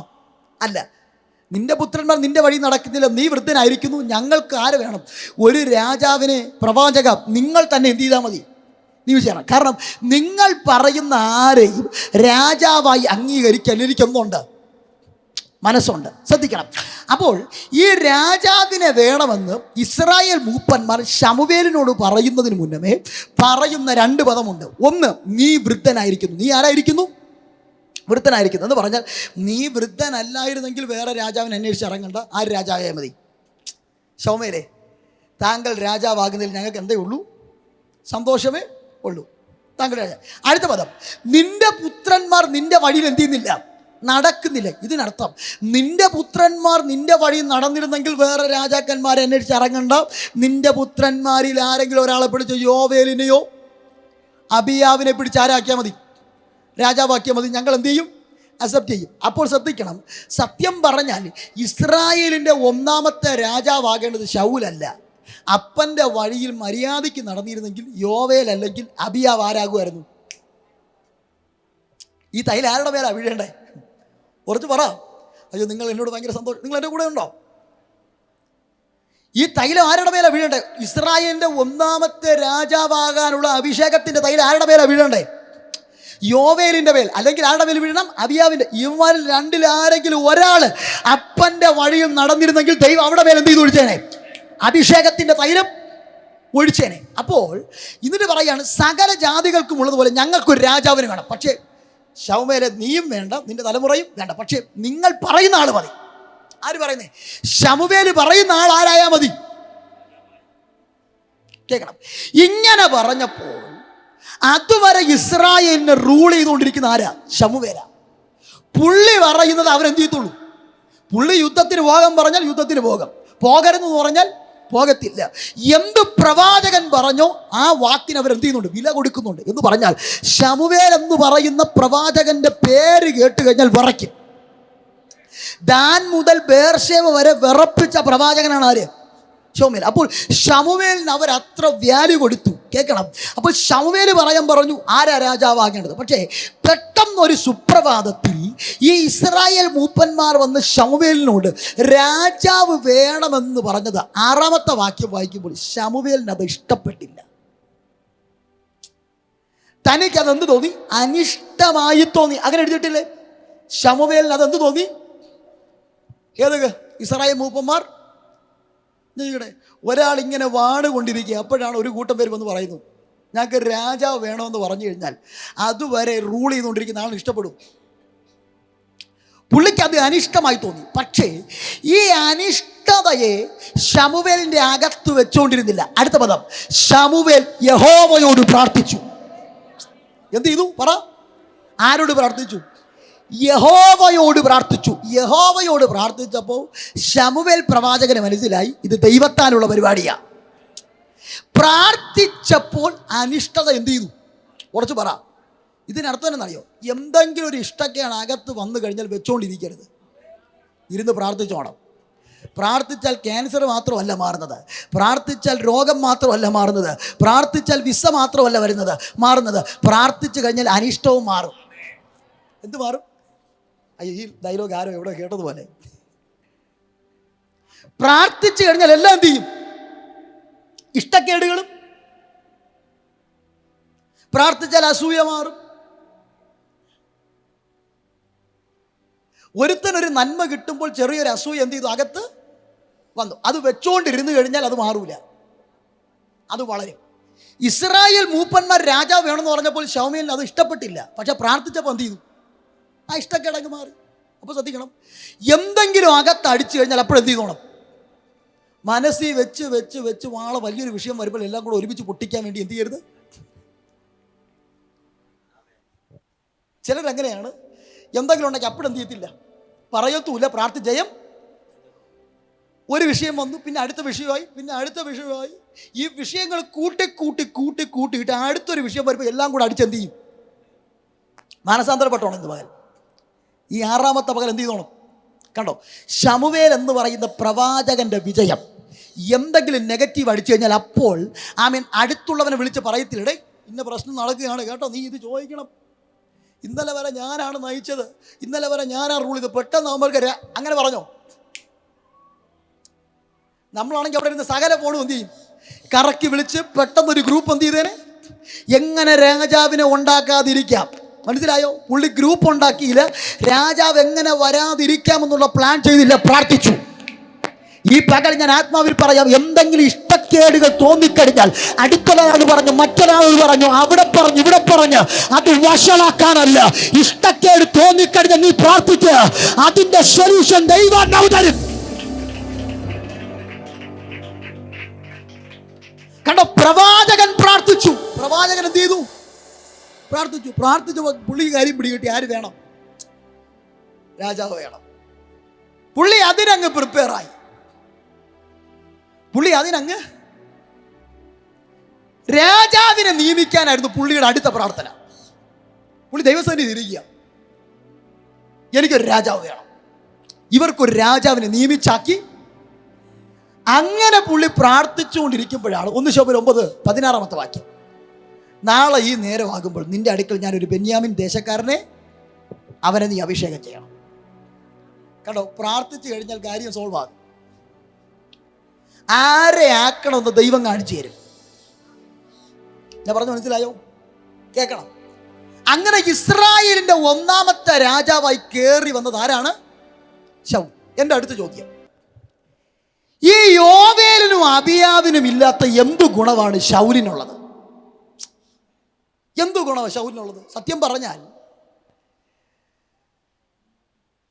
ഈ രാജാവാകാൻ ദൈവം ഡയറക്റ്റ് നിയോഗം കൊടുത്തിരിക്കുന്നത് യഹൂദ ഗോത്രത്തിനാണ്. ആർക്ക്?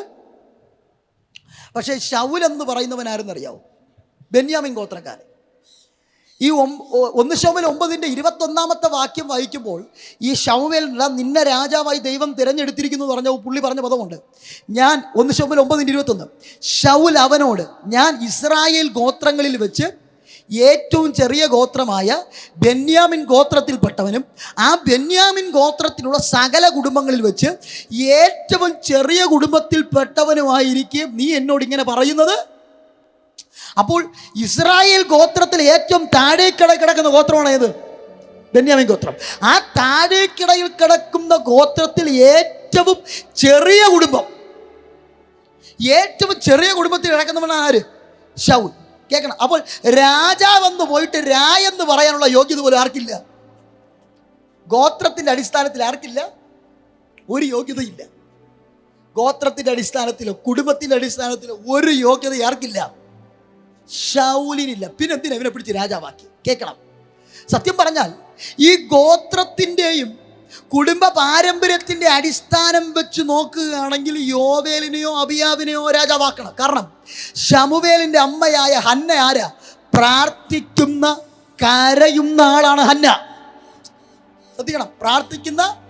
അപ്പോൾ യോവേലിൻ്റെ അബിയാവിൻ്റെ വീട്ടിൽ ആരുണ്ട്? പ്രാർത്ഥിക്കുന്ന ഒരു അമ്മച്ചിയുണ്ട്. വല്യമ്മച്ചി ആരുണ്ട്? വീട്ടിൽ അപ്പനാര്? പ്രവാചകൻ, പുരോഹിതൻ, ന്യായാധിപൻ. കേൾക്കണേ, പ്രാർത്ഥിക്കുന്ന വല്യമ്മച്ചി വീട്ടിലുണ്ട്, അപ്പൻ ന്യായാധിപൻ, പുരോഹിതൻ, പ്രവാചകൻ. ഇങ്ങനെയുള്ള ആളുടെ തലമുറ രാജാവാകണ്ടേ? ആകണോ ഇല്ലയോ? അതിന് പോയിട്ട് എഫ്രൈം ഗോത്രത്തിൽപ്പെട്ടവൻ രാജാവ് എന്ത് ചെയ്യണം? ആകണം. പക്ഷേ രാജാവാകാനുള്ള നിയോഗം അവർക്ക് എന്ത് ചെയ്തില്ല? ദൈവം കൊടുത്തില്ല. കാരണം ഈ രാജകീയ അഭിഷേകം എന്ന് പറയുന്നത് പിതാക്കന്മാരെ ഓർത്തൊഴിക്കുന്നതല്ല. അഭിഷേകം വേറെയാണ്, അഭിഷേകം കൊടുക്കുന്നത് വേറെയാണ്, വിടുതലും അനുഗ്രഹവും വേറെയാണ്. ഈ വിടുതലും അനുഗ്രഹം തലമുറകളെ ഓർത്ത് ദൈവം കൊടുക്കും, പിതാക്കന്മാരെ ഓർത്തെന്ത് ചെയ്യും? കൊടുക്കും. പക്ഷേ അഭിഷേകം പിതാക്കന്മാരെ ഓർത്തൊഴിക്കത്തില്ല. ഞാൻ പറഞ്ഞു മനസ്സിലായോ? അഭിഷേകം ഒരിക്കലും പിതാക്കന്മാരെ ഓർത്തെന്ത് ചെയ്യത്തില്ല. അബ്രഹാമിനെ ഓർത്ത് ലോത്തിനെ വിടുവിച്ചു. ലോത്തിനെ എന്ത് ചെയ്തു? വിടുവിച്ചു. പിതാക്കന്മാർ കഷ്ടപ്പെട്ട് കർത്താവിൻ്റെ വേല ചെയ്തപ്പോൾ അടുത്ത തലമുറ ദൈവം എന്ത് ചെയ്തു? അനുഗ്രഹിച്ചു. പക്ഷെ പിതാക്കന്മാർ കഷ്ടപ്പെട്ട് ദൈവത്തിൻ്റെ വേല ചെയ്തത് ഓർത്തുകൊണ്ട് അടുത്ത തലമുറയെ അഭിഷേകം ചെയ്തിട്ടില്ല. അഭിഷേകം വീഴുന്നത് പാരമ്പര്യത്തിന്റെ അടിസ്ഥാനത്തിലല്ല. അഭിഷേകം വീഴുന്നത് എൻ്റെ അപ്പൻ അപ്പൂപ്പന്മാരുടെ കാലം മുതലേ കർത്താവിൻ്റെ വേലയിൽ നിൽക്കുന്നത് കൊണ്ട് അടുത്ത തലമുറയെ അഭിഷേകം ചെയ്യണമെന്നുള്ള സിസ്റ്റം ദൈവത്തിനില്ല. അഭിഷേകം ആരുടെ മേലാണ് ഒഴിക്കുന്നത് ചോദിച്ചു? ഒരുക്കപ്പെട്ട് ഒരുങ്ങിയിരിക്കുന്നവന്റെ മേലെ അഭിഷേകം വീഴുന്നേ. അഭിഷേകം ദൈവം ഒഴിക്കാൻ നേരത്ത് ജാതി നോക്കത്തില്ല, ഗോത്രം നോക്കത്തില്ല, കുടുംബത്തിന്റെ പാരമ്പര്യം നോക്കത്തില്ല, അവന്റെ പൊക്കം നോക്കത്തില്ല, വലിപ്പം നോക്കത്തില്ല, വണ്ണം നോക്കത്തില്ല, കളർ നോക്കത്തില്ല. ഇതൊന്നും നോക്കാതെ വീഴുന്നതാണ് അഭിഷേകം.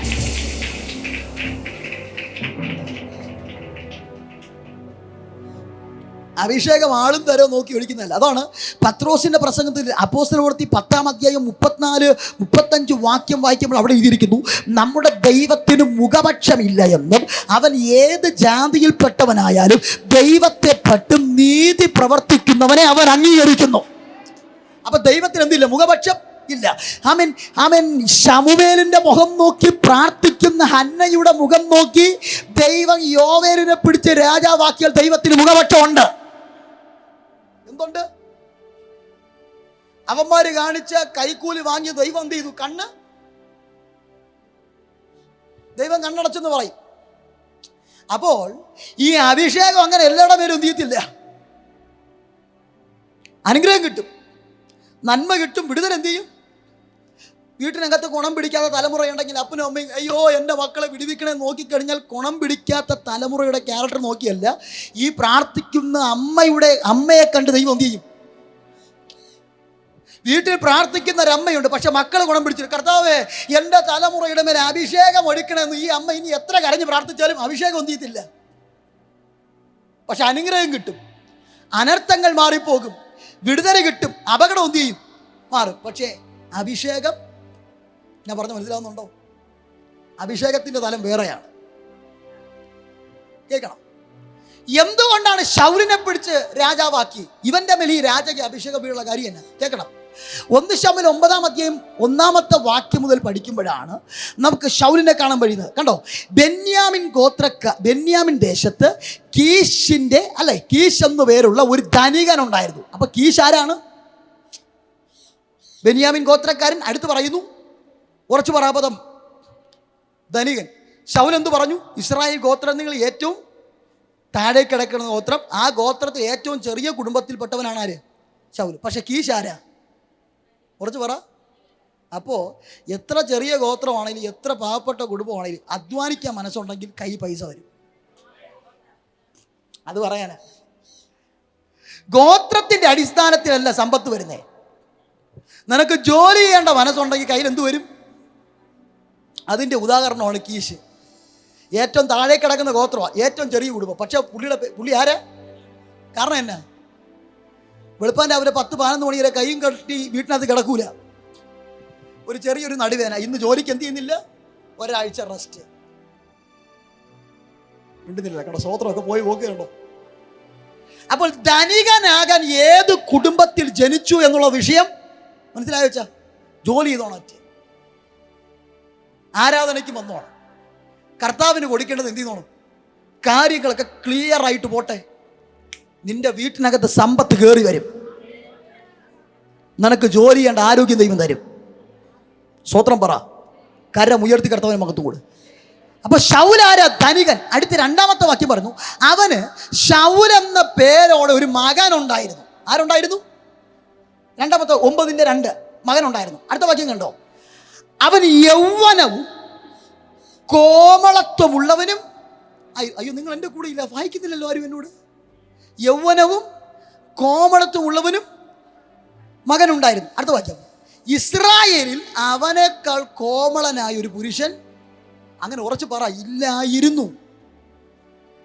അവൻ സകലരെക്കാളും തോൾ മുതൽ പൊക്കമേറിയവനായിരുന്നു. അപ്പോൾ ശൗലിൻ്റെ ഗുണം നോക്കിക്കോണം.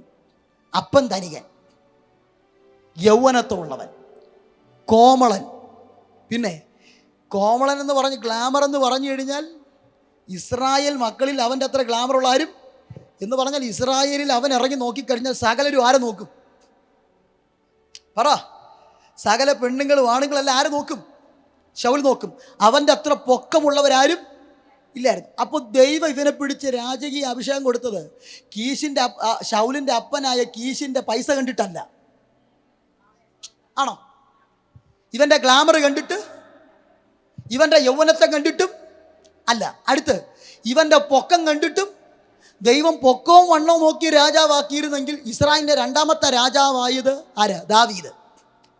ശൗലിൻ്റെ ചട്ട എടുത്ത് ദാവീദ് ഇട്ടപ്പോൾ പുള്ളിക്ക് സൂട്ടായോ? ഇല്ല. ഒട്ടും. ഇസ്രായേലിൻ്റെ 1-ാമത്തെ രാജാവ് ഏറ്റവും പൊക്കമുള്ളവനാണെങ്കിൽ 2-ാമത്തെ രാജാവ് പൊക്കം ഇല്ലാത്തവനാ. അപ്പൊ രാജാവാകേണ്ട ഗുണം പൊക്കവും വണ്ണവും ഗ്ലാമറും. പക്ഷെ ഇതൊക്കെ ഇവനുണ്ട്. ആർക്കുണ്ട്? ശൗലിന് ഉണ്ട്. സ്വത്രം പറഞ്ഞേ. അപ്പൊ ഗ്ലാമർ ഉള്ളവരെയും കർത്താവ് എന്ത് ചെയ്യും? തിരഞ്ഞെടുക്കും. പക്ഷെ ഗ്ലാമർ നോക്കി അല്ലെന്നാ. പൈസ ഉള്ളവരെയും ദൈവം എന്ത് ചെയ്യും? തിരഞ്ഞെടുക്കും. പക്ഷെ പൈസ നോക്കി അല്ല. നമ്മുടെ ചിന്ത എന്ന് പറഞ്ഞാൽ അയ്യോ അവന് ഗ്ലാമറുണ്ട്, അതുകൊണ്ട് ദൈവം അവൻ എന്ത് ചെയ്തു, എന്തുകൊണ്ട് തിരഞ്ഞെടുത്തെന്ന് പറയാം. കേൾക്കണം. ശൗലും തൻ്റെ ഭൃത്യനും കൂടെ വീട്ടിൽ നിന്ന് ഇറങ്ങുക. എന്തിനിറങ്ങുന്നേ? അപ്പൻ്റെ കഴുതയെ തേടിയാണ് ഇറങ്ങുന്നത്. കഴുതയെ തേടി ഇറങ്ങിയിട്ട് കഴുത എന്ത് ചെയ്തില്ല, കിട്ടിയില്ല. 1 ശമൂവേൽ 9-5 വാക്യം വായിക്കുമ്പോൾ അവിടെ ഇരിക്കുന്നു, സൂഫ് ദേശത്തെത്തിയപ്പോൾ ശൗൽ തൻ്റെ ഭൃത്യനോട്, വാ നമുക്ക് വീട്ടിൽ പോവാം, വരിക നമുക്ക് അങ്ങോട്ട് പോവാം, തിരിച്ച് മടങ്ങി പോകാം. ഈ മടങ്ങി പോകാമെന്ന് ശൗൽ തൻ്റെ ഭൃത്യനോട് പറഞ്ഞ റീസൺ ഉണ്ട്, കാരണമുണ്ട്. എന്താ കാരണം? അല്ലെങ്കിൽ എല്ലാവരും പറഞ്ഞേ, ബൈബിൾ നോക്കി 5 വാക്യം നോക്കി, അല്ലെങ്കിൽ അപ്പൻ കഴുതകളെ കുറിച്ചുള്ള ചിന്ത വിട്ടിട്ട് നമ്മെക്കുറിച്ച് വിഷാദിക്കുമെന്ന് പറഞ്ഞു. അച്ഛാ, ശൗല് പറഞ്ഞ റീസൺ കണ്ടോ? വരിക നമുക്ക് എന്ത് ചെയ്യാം, മടങ്ങി പോവാം. ഇറങ്ങി തിരിച്ചതിൻ്റെ മറുപടി എന്ത് ചെയ്തിട്ടില്ല, കിട്ടിയിട്ടില്ല. മറുപടി കിട്ടുന്നതിന് മുന്നമേ ശൗല് പറയാം, അപ്പോൾ വീട്ടിൽ പോകാം, അല്ലെങ്കിൽ അപ്പൻ കഴുതകളെ കുറിച്ചുള്ള ചിന്ത വിട്ടിട്ട് നമ്മെക്കുറിച്ച് വിഷാദിക്കും. അപ്പോൾ ഞാൻ ചോദിക്കട്ടെ, എന്തുകൊണ്ട് ശൗലിനെ പിടിച്ച് രാജാവാക്കിയെന്ന് ചോദിച്ചാൽ ഒറ്റ വാക്കിൽ ഉത്തരം പറയാം, അപ്പൻ വേദനിക്കരുതെന്ന് ആഗ്രഹിക്കുന്ന മകനാണ് ശൗൽ. എൻ്റെ അപ്പൻ എന്ത് ചെയ്യാൻ പാടില്ല? ശൗലിനൊരു വെളിപ്പാടുണ്ട്, എൻ്റെ അപ്പനായ കീശിന് എൻ്റെ അപ്പൻ്റെ കഴുതകളെക്കാളും വലുത് എൻ്റെ അപ്പൻ്റെ രക്തത്തിൽ നിന്ന് പിറന്നു വീണ മകനായ ഞാനാണ്. എൻ്റെ അപ്പന് എൻ്റെ അപ്പൻ്റെ കഴുതയെക്കാളും വലുത്.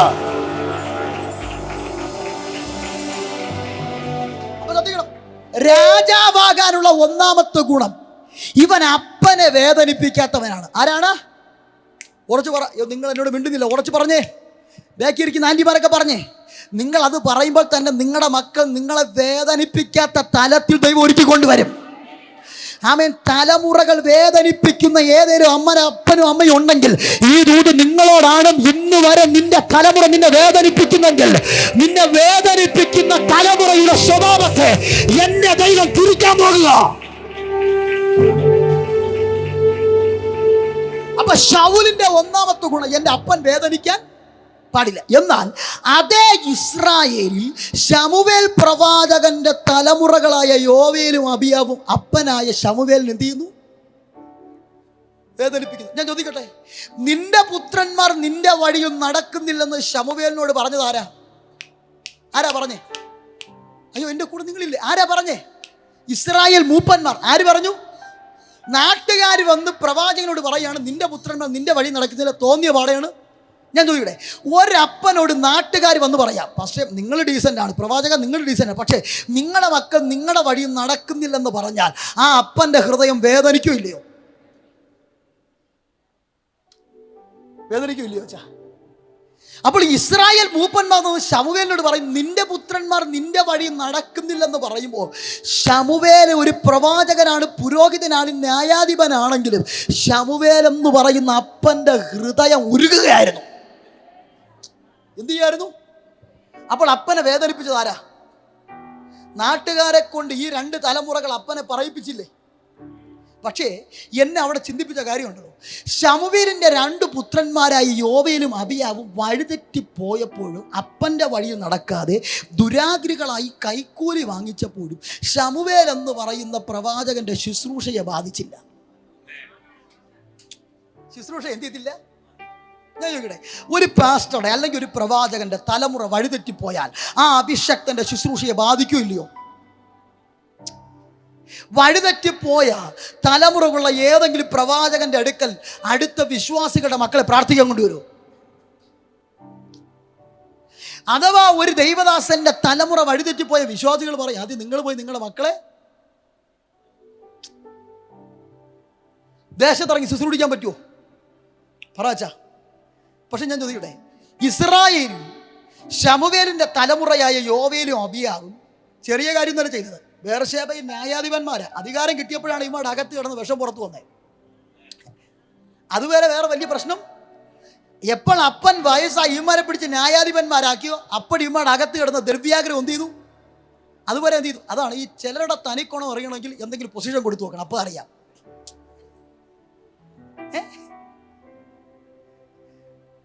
ചുമ്മാ വന്നിരുന്ന സെക്രട്ടറി, ഇന്ന് മുതൽ അച്ഛൻ സെക്രട്ടറി ആണെന്ന് പറഞ്ഞു നോക്കി, അപ്പോഴറിയാം അച്ഛൻ്റെ സ്വഭാവം. അതുവരെ മര്യാദയ്ക്ക് വന്നിരുന്ന് ആരാധിച്ചിട്ട് പോയ ആളാണ്, പിന്നെ ആരാധനയൊന്നും കാണത്തില്ല. കാരണം സ്വോത്രമൊക്കെ പോയി. വിഷമമുണ്ടോ എന്നോട്?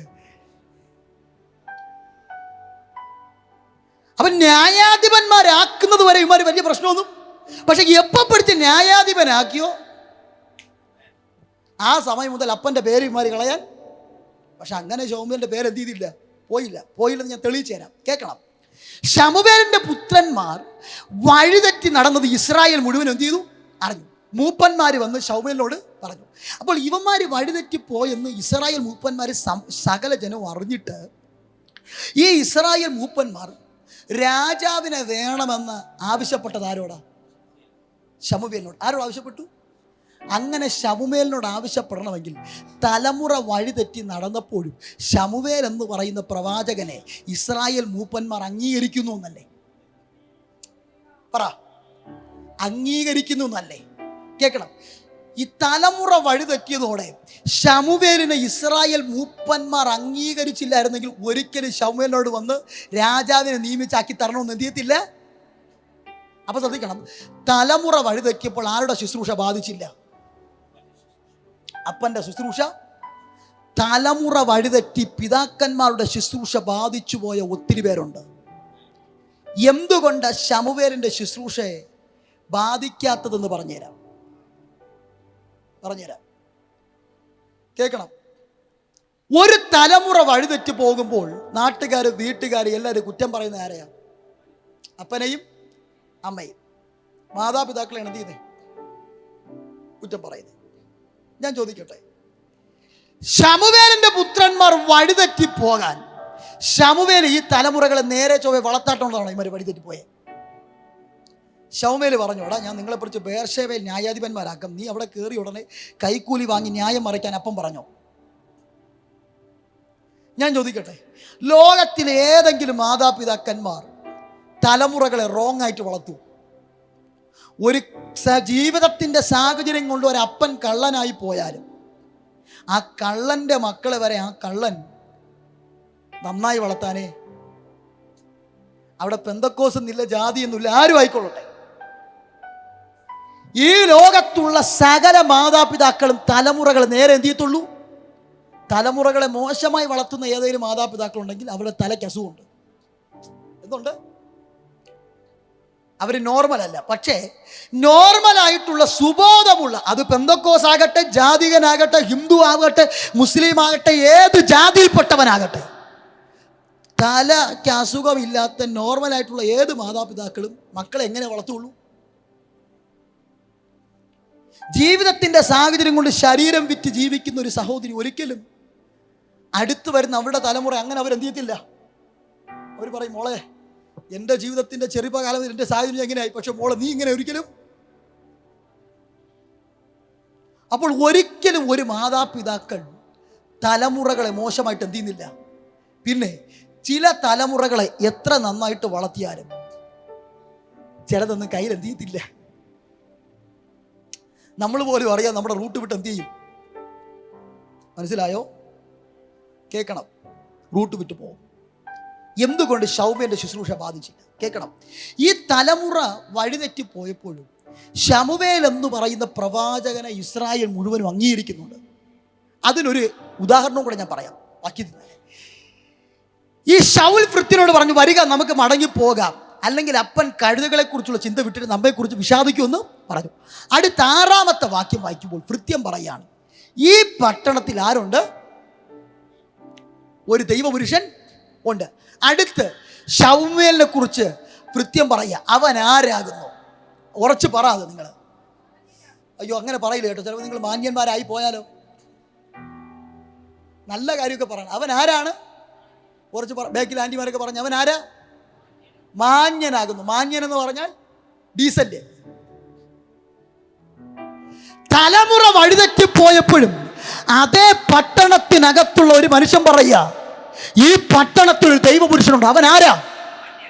അപ്പൊ തലമുറ വഴിതെറ്റിയത് നാട് മുഴുവൻ അറിഞ്ഞു. എന്നിട്ട് ഭൃത്യം പറയുന്നു, ദൈവപുരുഷൻ. ആരെ? അവൻ മാന്യനാകുന്നു. അവൻ പറയുന്നതെല്ലാം ഒത്തുവരുന്നു. നമ്മൾ പോകേണ്ട വഴി എന്തെന്ന് അവൻ എന്ത് ചെയ്തു? അപ്പോൾ ശ്രദ്ധിക്കണം, പുള്ളിയുടെ ശുശ്രൂഷ അതെന്ത് ചെയ്തില്ല. ബാധിച്ചില്ല. ബാധിക്കാത്തതിൻ്റെ റീസൺ കേൾക്കണം. അങ്ങനെ ഇരിക്കുമ്പോഴാണ് ദൈവം ശമൂവേലിനോട് പറഞ്ഞു, നാളെ ഈ നേരമാകുമ്പോൾ ഒരു ബെന്യാമിൻ ഗോത്രക്കാരനെ നിന്റെ അടുക്കൽ ഞാൻ അയക്കും, അവന് നീ എന്ത് ചെയ്യണം. ഇതാരാ പറഞ്ഞേ? ദൈവം ശമൂവേലിനോട് പറഞ്ഞു. അങ്ങനെ ഇരിക്കുമ്പോൾ ദൈവം പറഞ്ഞതുപോലെ ബെന്യാമിൻ ഗോത്രക്കാരനായ ശൗൽ ആരുടെ അടുക്കൽ വന്നു? ശമൂവേലിൻ്റെ അടുക്കൽ വന്നു. ഈ ശമൂവേൽ ദൈവം പറഞ്ഞതുപോലെ തൈലപാത്രത്തിൽ നിന്ന് എടുത്ത് തൈലം തൻ്റെ തലയിൽ ഒഴിച്ച് ചുംബിച്ച് ശൗലിന് എന്ത് ചെയ്യണം? അഭിഷേകം.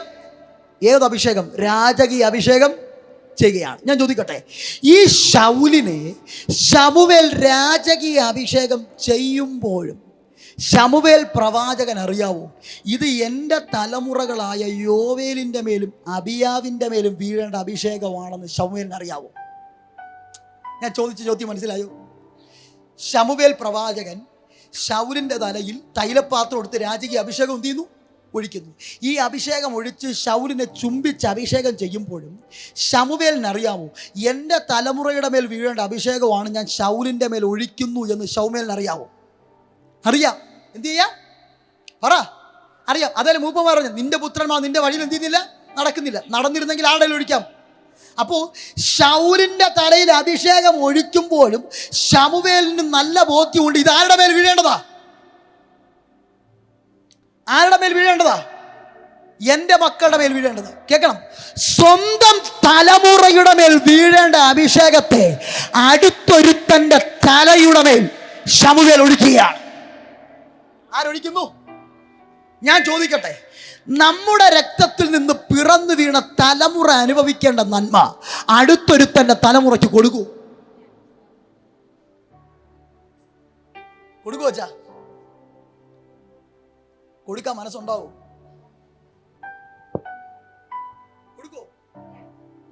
നമ്മുടെ രക്തത്തിൽ നിന്ന് പിറന്നു വീണ തലമുറ അനുഭവിക്കേണ്ട നന്മ ദൈവം പറഞ്ഞിട്ടാണേലും അടുത്തൊരുത്തൻ്റെ തലമുറയ്ക്ക് കൊടുക്കൂ?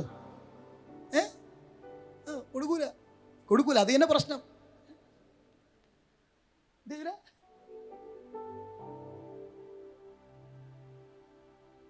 കൊടുക്കൂല. അവിടെ ശമൂവേൽ എന്ന് പറയുന്ന അപ്പൻ എഴുന്നേക്കും. ഇവിടെ എങ്ങനെ ഒരു പൊളിറ്റിക്സ് കളിച്ച് അവൻ്റെ മേൽ വീഴേണ്ട അഭിഷേകം എങ്ങനെ എൻ്റെ മക്കളുടെ മേൽ കൊണ്ടുവരാം? അതാണ് നമ്മൾ പറഞ്ഞത് നാറിയ രാഷ്ട്രീയം. ഇവിടെയാണ് രാഷ്ട്രീയം എന്ത് ചെയ്യുന്നത്? മറ്റവനാണ് ദൈവം പറഞ്ഞ് കിട്ടാൻ, മറ്റവനാണ് കയറി വരേണ്ടത്. പക്ഷെ അവനെ തട്ടിയിട്ട് എങ്ങനെ എൻ്റെ മോനെ? അവിടെ എന്ത് കളിക്കും? പൊളിറ്റിക്സ് കളിക്കും. അവിടെ രാഷ്ട്രീയം കണ്ടോ? നിങ്ങൾ സ്വത്രമൊക്കെ പോയി. ഞാൻ ചോദിക്കട്ടെ, രാഷ്ട്രീയം കളിക്കേണ്ട സ്ഥലമാണ് ഇത്, സമയമാണിത്. പുള്ളി കളിച്ചോ? പറ. കാര്യം അറിയോ? പുള്ളി അങ്ങനെ കളിക്കൂല. കാരണം പുള്ളിയെക്കുറിച്ച് പറയുന്നു അവൻ മാന്യനാണ്, ഡീസൻ്റാണ്. ദൈവത്തിന് നിരക്കാത്ത ഒരു പരിപാടി ആരും കാണിക്കൂല. അവിടെ തലമുറ എന്ന് ആർക്കില്ല? ശമൂവേലില്ല. ശമൂവേലിന് വലുത് തലമുറയല്ല, ദൈവം പറഞ്ഞ ദൈവശബ്ദമാണ്. കേൾക്കണം, തലമുറ വഴിതെറ്റിപ്പോയിട്ടും ശമൂവേലിന്റെ ശുശ്രൂഷയെ ബാധിക്കാത്തതിന്റെ കാരണം എന്നറിയോ? ദൈവശബ്ദത്തിന് വില കൊടുക്കുന്നവനാണ് ശമൂവേൽ. ദൈവശബ്ദത്തിന് വില കൊടുക്കുന്നവനായതുകൊണ്ട് അവന്റെ ശുശ്രൂഷയെ തകർക്കാൻ തലമുറ എഴുന്നേറ്റാലും കാര്യം നടക്കത്തില്ല.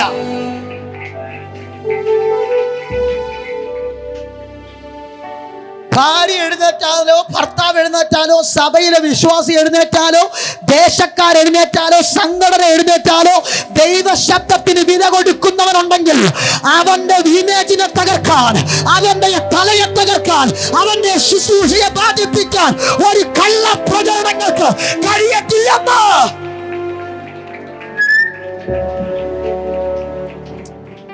മനസ്സിലായോ? ഞാനൊരു കാര്യം പറയാം. ചിലപ്പം നമ്മുടെ മിനിസ്ട്രിയെ തകർക്കാൻ പിശാച് എഴുന്നേൽപ്പിക്കുന്നത് ദൂരെ കൂട്ടിയുള്ള ആളെ ആയിരിക്കത്തില്ല, നമ്മുടെ കുടുംബത്തിൽ നിന്നായിരിക്കും, നമ്മുടെ സഭയിൽ നിന്നായിരിക്കും, നമുക്ക് ഏറ്റവും വേണ്ടപ്പെട്ടവരെ ആയിരിക്കും.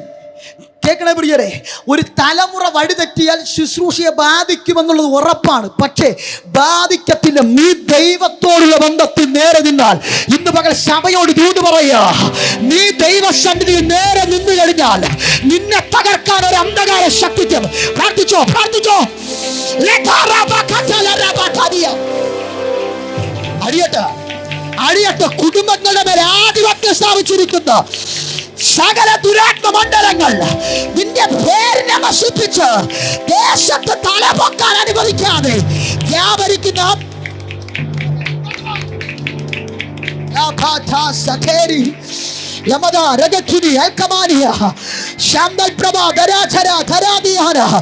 നിന്നെ തകർക്കാൻ ഒരു പൈശാചിക മണ്ഡലങ്ങൾക്ക് കഴിയത്തില്ല. നീ ദൈവസന്നിധി നേരോടെ നിൽക്ക.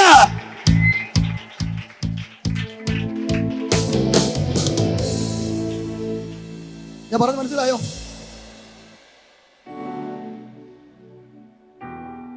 വേറെ ആരെയിലാണെങ്കിൽ ശുശ്രൂഷയും അടുത്തു പോയാനെ. ദൈവശബ്ദത്തിൽ ഈ ദൈവവുമായിട്ടുള്ള ബന്ധം ഭാര്യയുടെ ഗൗരവത്തിലല്ല കിടക്കുന്നേ, മക്കളുടെ ഗൗരവത്തിലല്ല, നാട്ടുകാരുടെയും സഭക്കാരുടെ ഗൗരവത്തില. ദൈവവുമായിട്ടുള്ള ബന്ധം വ്യക്തിപരമാണ്. വ്യക്തിപരമാണെങ്കിൽ ആ ഒരു തിലം നീ സൂക്ഷിക്കുന്നെങ്കിൽ ആരൊക്കെ എതിരായാലും നിന്നെ പൊളിച്ചു മാറ്റാൻ പറ്റത്തില്ല.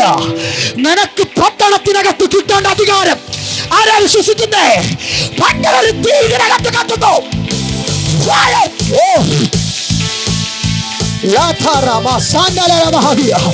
വിശ്വസിക്ക. ഇന്നും പകൽ നിന്റെ മേലെ അധികാരം ചലിക്കട്ടെ, അധികാരം ചലിക്കട്ടെ, അധികാരം ചലിക്കട്ടെ.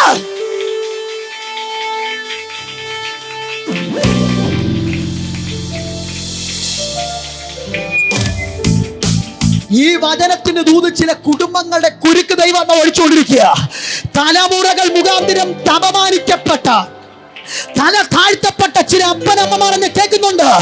ഇന്ന് മകൾ പരിശുദ്ധന്മ പറയുന്നു, നിന്റെ തല താഴ്ത്തുവാൻ നിന്റെ തലമുറയ്ക്ക് കഴിയത്തില്ല.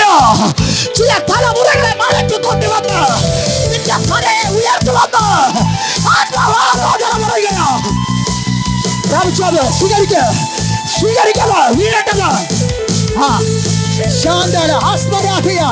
ഇവിടെ ഭയങ്കര ശക്തി ഇറങ്ങുക. ഈ ദേശത്തെ എന്നോ തൊട്ടുകൊണ്ടിരിക്കുന്നു.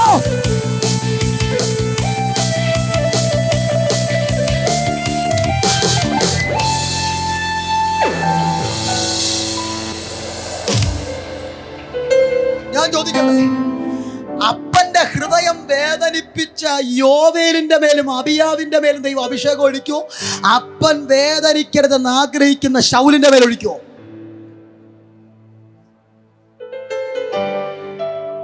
ദൈവത്തിന് അവിടെ പ്രവാചകൻ വിഷയമല്ല, പ്രാർത്ഥിക്ക അമ്മച്ചി വിഷയമല്ല. ആ പട്ടണത്തിനകത്ത് അപ്പനെ വേദനിപ്പിക്കാത്തൊരു തലമുറയുണ്ട്. ഇന്ന് പകൽ ദൈവാത്മാ പറയുന്നു, അപ്പനെ വേദനിപ്പിക്കരുത് കേട്ടോ, ദൈവത്തെ വേദനിപ്പിക്കരുത് കേട്ടോ. പലവട്ടം വിടുതൽ ലഭിച്ചിട്ട് പിന്മാറിപ്പോകുന്ന ചില മനുഷ്യരില്ലേ, ഇന്ന് പകൽ ആത്മാ പറയുന്നു, വിടുതലിന് വേണ്ടി മാത്രമല്ല, അപ്പനെ വേദനിപ്പിക്കരുത്.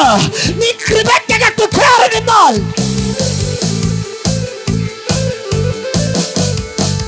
ദൈവത്തിന്റെ വെളിപ്പാടി കയറി നിന്നോണം, അപ്പന്റെ വഴിയിൽ നിന്നോണം, ഉപദേശത്തിൽ നിന്നോണം, ക്രിസ്തുവിന്റെ പിന്നാലെ ചരിച്ചോണം.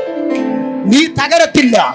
നിന്റെ കൂടെയുള്ളവർ തകർന്നാലും, നിന്റെ രക്തബന്ധങ്ങൾ തകർന്നാലും, അപ്പന്റെ വഴിക്കകത്ത് നിൽക്കുന്ന നിന്നെ എടുത്തു മാറ്റാൻ ഒരു അന്ധകാര ശക്തികൾക്കോ, ഒരു പൈശാചിക മണ്ഡലങ്ങൾക്കോ, ഒരു ഇരുട്ടിന്റെ വ്യാപാരങ്ങൾക്കോ കഴിയത്തില്ല. നിന്നെ അഭിഷേകം ചെയ്ത് ജയത്തിന്റെ കീഴ്കാലിൽ പ്രവാചകൻ കൊണ്ടിരുത്തും.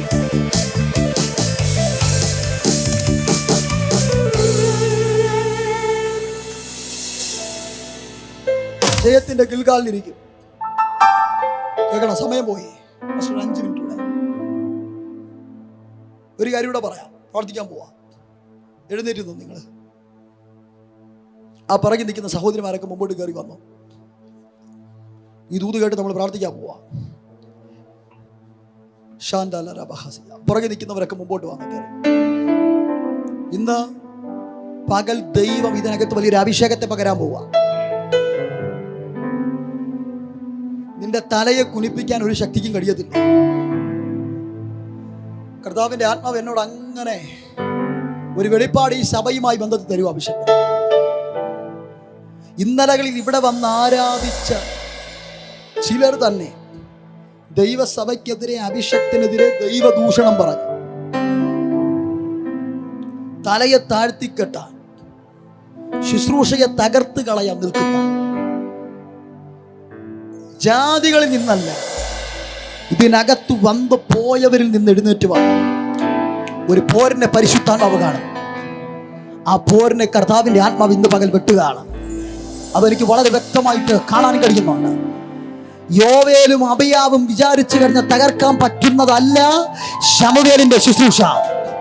നിന്റെ മേൽ വ്യാപരിക്കുന്ന അഭിഷേകം നിന്റെ കൂടെ നിന്നിട്ട് നിന്നെ വഞ്ചിക്കുന്നവർ വിചാരിച്ചാൽ തീരുന്നതല്ല.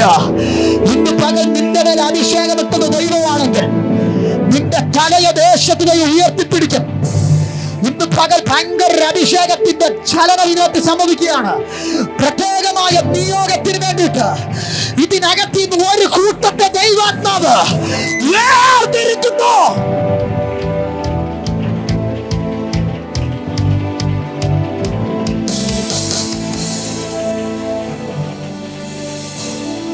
കേൾക്കണം.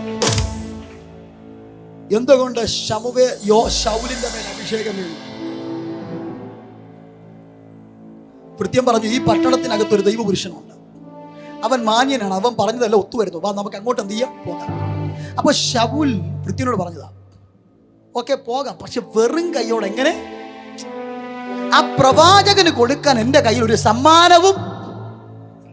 അപ്പോഴാ കൃത്യം പറഞ്ഞു, എൻ്റെ കയ്യിൽ എന്തുണ്ട്? 1/4 ശേക്കൽ വെള്ളിയുണ്ട്. അത് നമുക്ക് എന്ത് ചെയ്യാം, കൊടുക്കാം. കേൾക്കണം, ശൗലിന്റെ രണ്ടാമത്തെ ഗുണം, ഇവൻ വേടിച്ചു മാത്രം ശീലമുള്ളവനല്ല, ഇവൻ കൊടുത്ത് ശീലമുള്ളവനാ. ഇവൻ ആരാണ്? ഒരു രാജാവാകുമ്പോൾ രാജാവിൽ നിന്നാണ് ആൾക്കാർ എന്ത് ചെയ്യുന്നത്? എക്സ്പെക്ട് ചെയ്യുന്നത്. അവന്റെ മനസ്സ് കണ്ടോ? പക്ഷേ ശമൂവേലിന്റെ പുത്രന്മാരായ യോവേലിനും അബിയാവിനും കൊടുത്ത് ശീലമില്ല. പിന്നെ ദുരാഗ്രഹത്ത് കയറി, പക്ഷെ നേരെ മേടിക്കത്തില്ല. എങ്ങനെ വാങ്ങിക്കത്തുള്ളൂ? അടിയിൽ കൂടെ വാങ്ങിക്കുന്നത്. കാരണം വാങ്ങിക്കുന്നത് കൈക്കൂലിയാണ്, വിഹിതമല്ലാത്ത കാശ്. ഞാൻ ചോദിക്കട്ടെ, കൈക്കൂലി വാങ്ങിക്കുന്ന യോവേലിന്റെ മേലും അബിയാവിന്റെ മേലും അഭിഷേകം ഒഴിക്കുമോ?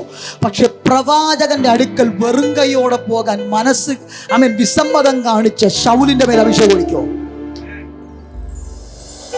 ആരുടെ മേലൊഴിക്കും? അവന്റെ അകത്ത് കിടന്ന ബോധ്യം കണ്ടോ?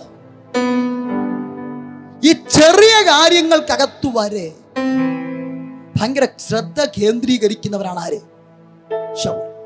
പുള്ളി പറഞ്ഞ പദം കണ്ടോ? ആദ്യത്തെ പദം വലിയ സംഭവമൊന്നുമല്ല. സമയത്തിന് വീട്ടിൽ പോയില്ലെങ്കിൽ അപ്പം വേദനിക്കും. എൻ്റെ അപ്പൻ ഒരു ചെറിയ കാര്യത്തിൽ പോലും വേദനിക്കാൻ. ഇതിന്റെ അർത്ഥം അപ്പനെ കുറിച്ചുള്ള വെളിപ്പാട് ആർക്കുണ്ട്? ശൗലിനുണ്ട്. യോവേലിനും അബിയാവിനും കൈക്കൂലി വാങ്ങുമ്പോൾ അപ്പനെ കുറിച്ചുള്ള വെളിപ്പാട് ഉണ്ടായിരുന്നെങ്കിൽ അമർ അതീതിയിലായിരുന്നു. എടാ, എൻ്റെ അപ്പൻ പ്രവാചകനാണ്, പുരോഹിതനാണ്, എല്ലാവരും അക്സെപ്റ്റ് ചെയ്യുന്ന ഒരാളാണ്, നമ്മളിങ്ങനെ ചെയ്യാൻ പാടില്ല. അങ്ങനെ ഒരു വെളിപ്പാട് ഇവന്മാർക്ക് ഉണ്ടായിരുന്നെങ്കിൽ ഒരിക്കലും എന്ത് ചെയ്യത്തില്ല. ഞാൻ ഇന്ന് പകൽ പറയാം, നീ ആരാധിക്കുന്ന ദൈവത്തിനൊരു സ്റ്റാൻഡേർഡ് ഉണ്ട്. നമ്മുടെ കർത്താവിനൊരു സ്റ്റാൻഡേർഡ് ഉണ്ട്. നീ സമൂഹത്തിനകത്ത് ഇറങ്ങി ജീവിക്കുമ്പോൾ ആ സ്റ്റാൻഡേർഡിന് നിരക്കാത്ത ഒരു കാര്യം ചെയ്യരുത്. അപ്പന്റെ വഴി വിട്ടൊരു കാര്യം ചെയ്യരുത്. നീ ദൈവ വൈദ്യനാണെങ്കിൽ ആ തലത്തിൽ ജീവിച്ചോണം. അങ്ങനെ ജീവിച്ചു കഴിഞ്ഞാൽ നിന്റെ മേൽ സ്വർഗം അഭിഷേകത്തെ ഒഴിക്കും. സാധാരണ അഭിഷേകമല്ല, രാജകീയ അഭിഷേകം. ആ സിസ്റ്റർ മുന്നോട്ട് വന്ന് ആ ബേക്കി നിൽക്കുന്ന തലയിൽ തുള്ളിയിടത്ത് വന്ന് ദൈവാത്മാവ് ഇന്ന് പകൽ നിങ്ങളെ കൊടും. കർത്താവ് നിങ്ങളെ ഉറപ്പിക്കും. ഇനി ഫ്രണ്ടി വന്നു, ഇവിടെ വന്നു. ഇതൂത് പറയുമ്പോൾ തന്നെ നിന്റെ വീട്ടിനകത്ത് ഭയങ്കര ദൈവശക്തി ഇറങ്ങാം. ഒരു സർപ്പം വന്ന് മരുന്ന് കെട്ടിയതുപോലെ നിന്നെ തകർക്കാൻ നിൽക്കുന്ന ഒരു വെല്ലുവിളിയെ ദൈവാത്മാവ് കാണിക്കുന്നു. അത് ഇന്ന് പകൽ ദൈവാത്മാവ് അഴിക്കാം. നിന്റെ വീട്ടിനകത്ത് നിനക്ക് സമാധാനമില്ല. ഭാര്യ-ഭർത്തൃ ബന്ധത്തിനകത്ത് വരെ വിള്ളരിട്ട് നീ ചെയ്യാത്ത ചില കുറ്റങ്ങൾ നിന്റെ തലമേൽ വന്ന് അവൻ നിന്റെ തലയെ കുനിപ്പിച്ചു കളയുന്ന ചില വിഷയങ്ങളുമായി ബന്ധപ്പെട്ട് നീ മുന്നോട്ട് പോയാൽ ഇന്ന് പകൽ സമർപ്പിച്ചോണം. ഇന്ന് നീ അനുഭവിക്കുന്ന സകല പ്രശ്നത്തെ കർത്താവ് എടുത്ത് മാറ്റും. പക്ഷെ ഇന്ന് പകൽ ഇവിടെ നിറങ്ങുമ്പോൾ യേശുവിന് വേണ്ടി നിന്റെ ലൈഫ് കൊടുക്കണം. നിന്റെ ഇന്നലത്തെ ചരിത്രങ്ങളെ നോക്കാതെ ദൈവം നിന്നെ ഒരു പുതിയ വ്യക്തിയാക്കി തീർക്കും. ഈ ദൂത് ഞാൻ പറയുമ്പോൾ തന്നെ ഇവളുടെ മേൽ വ്യാപരിക്കുന്ന ആ സർപ്പത്തിന്റെ ശക്തി ഇന്ന് പകൽ അഴിയ. ഈ സഹോദരിയെ ദൈവമാണ് തൊട്ടുകൊണ്ടിരിക്കുന്നത്. പ്രാർത്ഥിച്ചോ.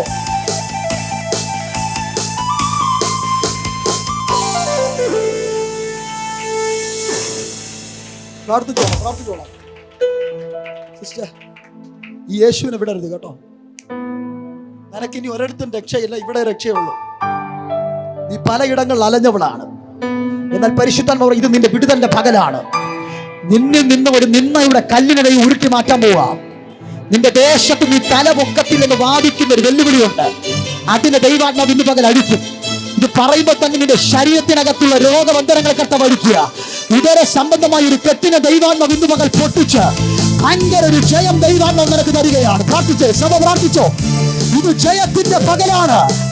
ഇത് ജയത്തിന്റെ പകലാണ്. കരങ്ങളെ അടിച്ചാട്ടാവിന്റെ മറവിൽ ശബരഗന്ധാരഗധാര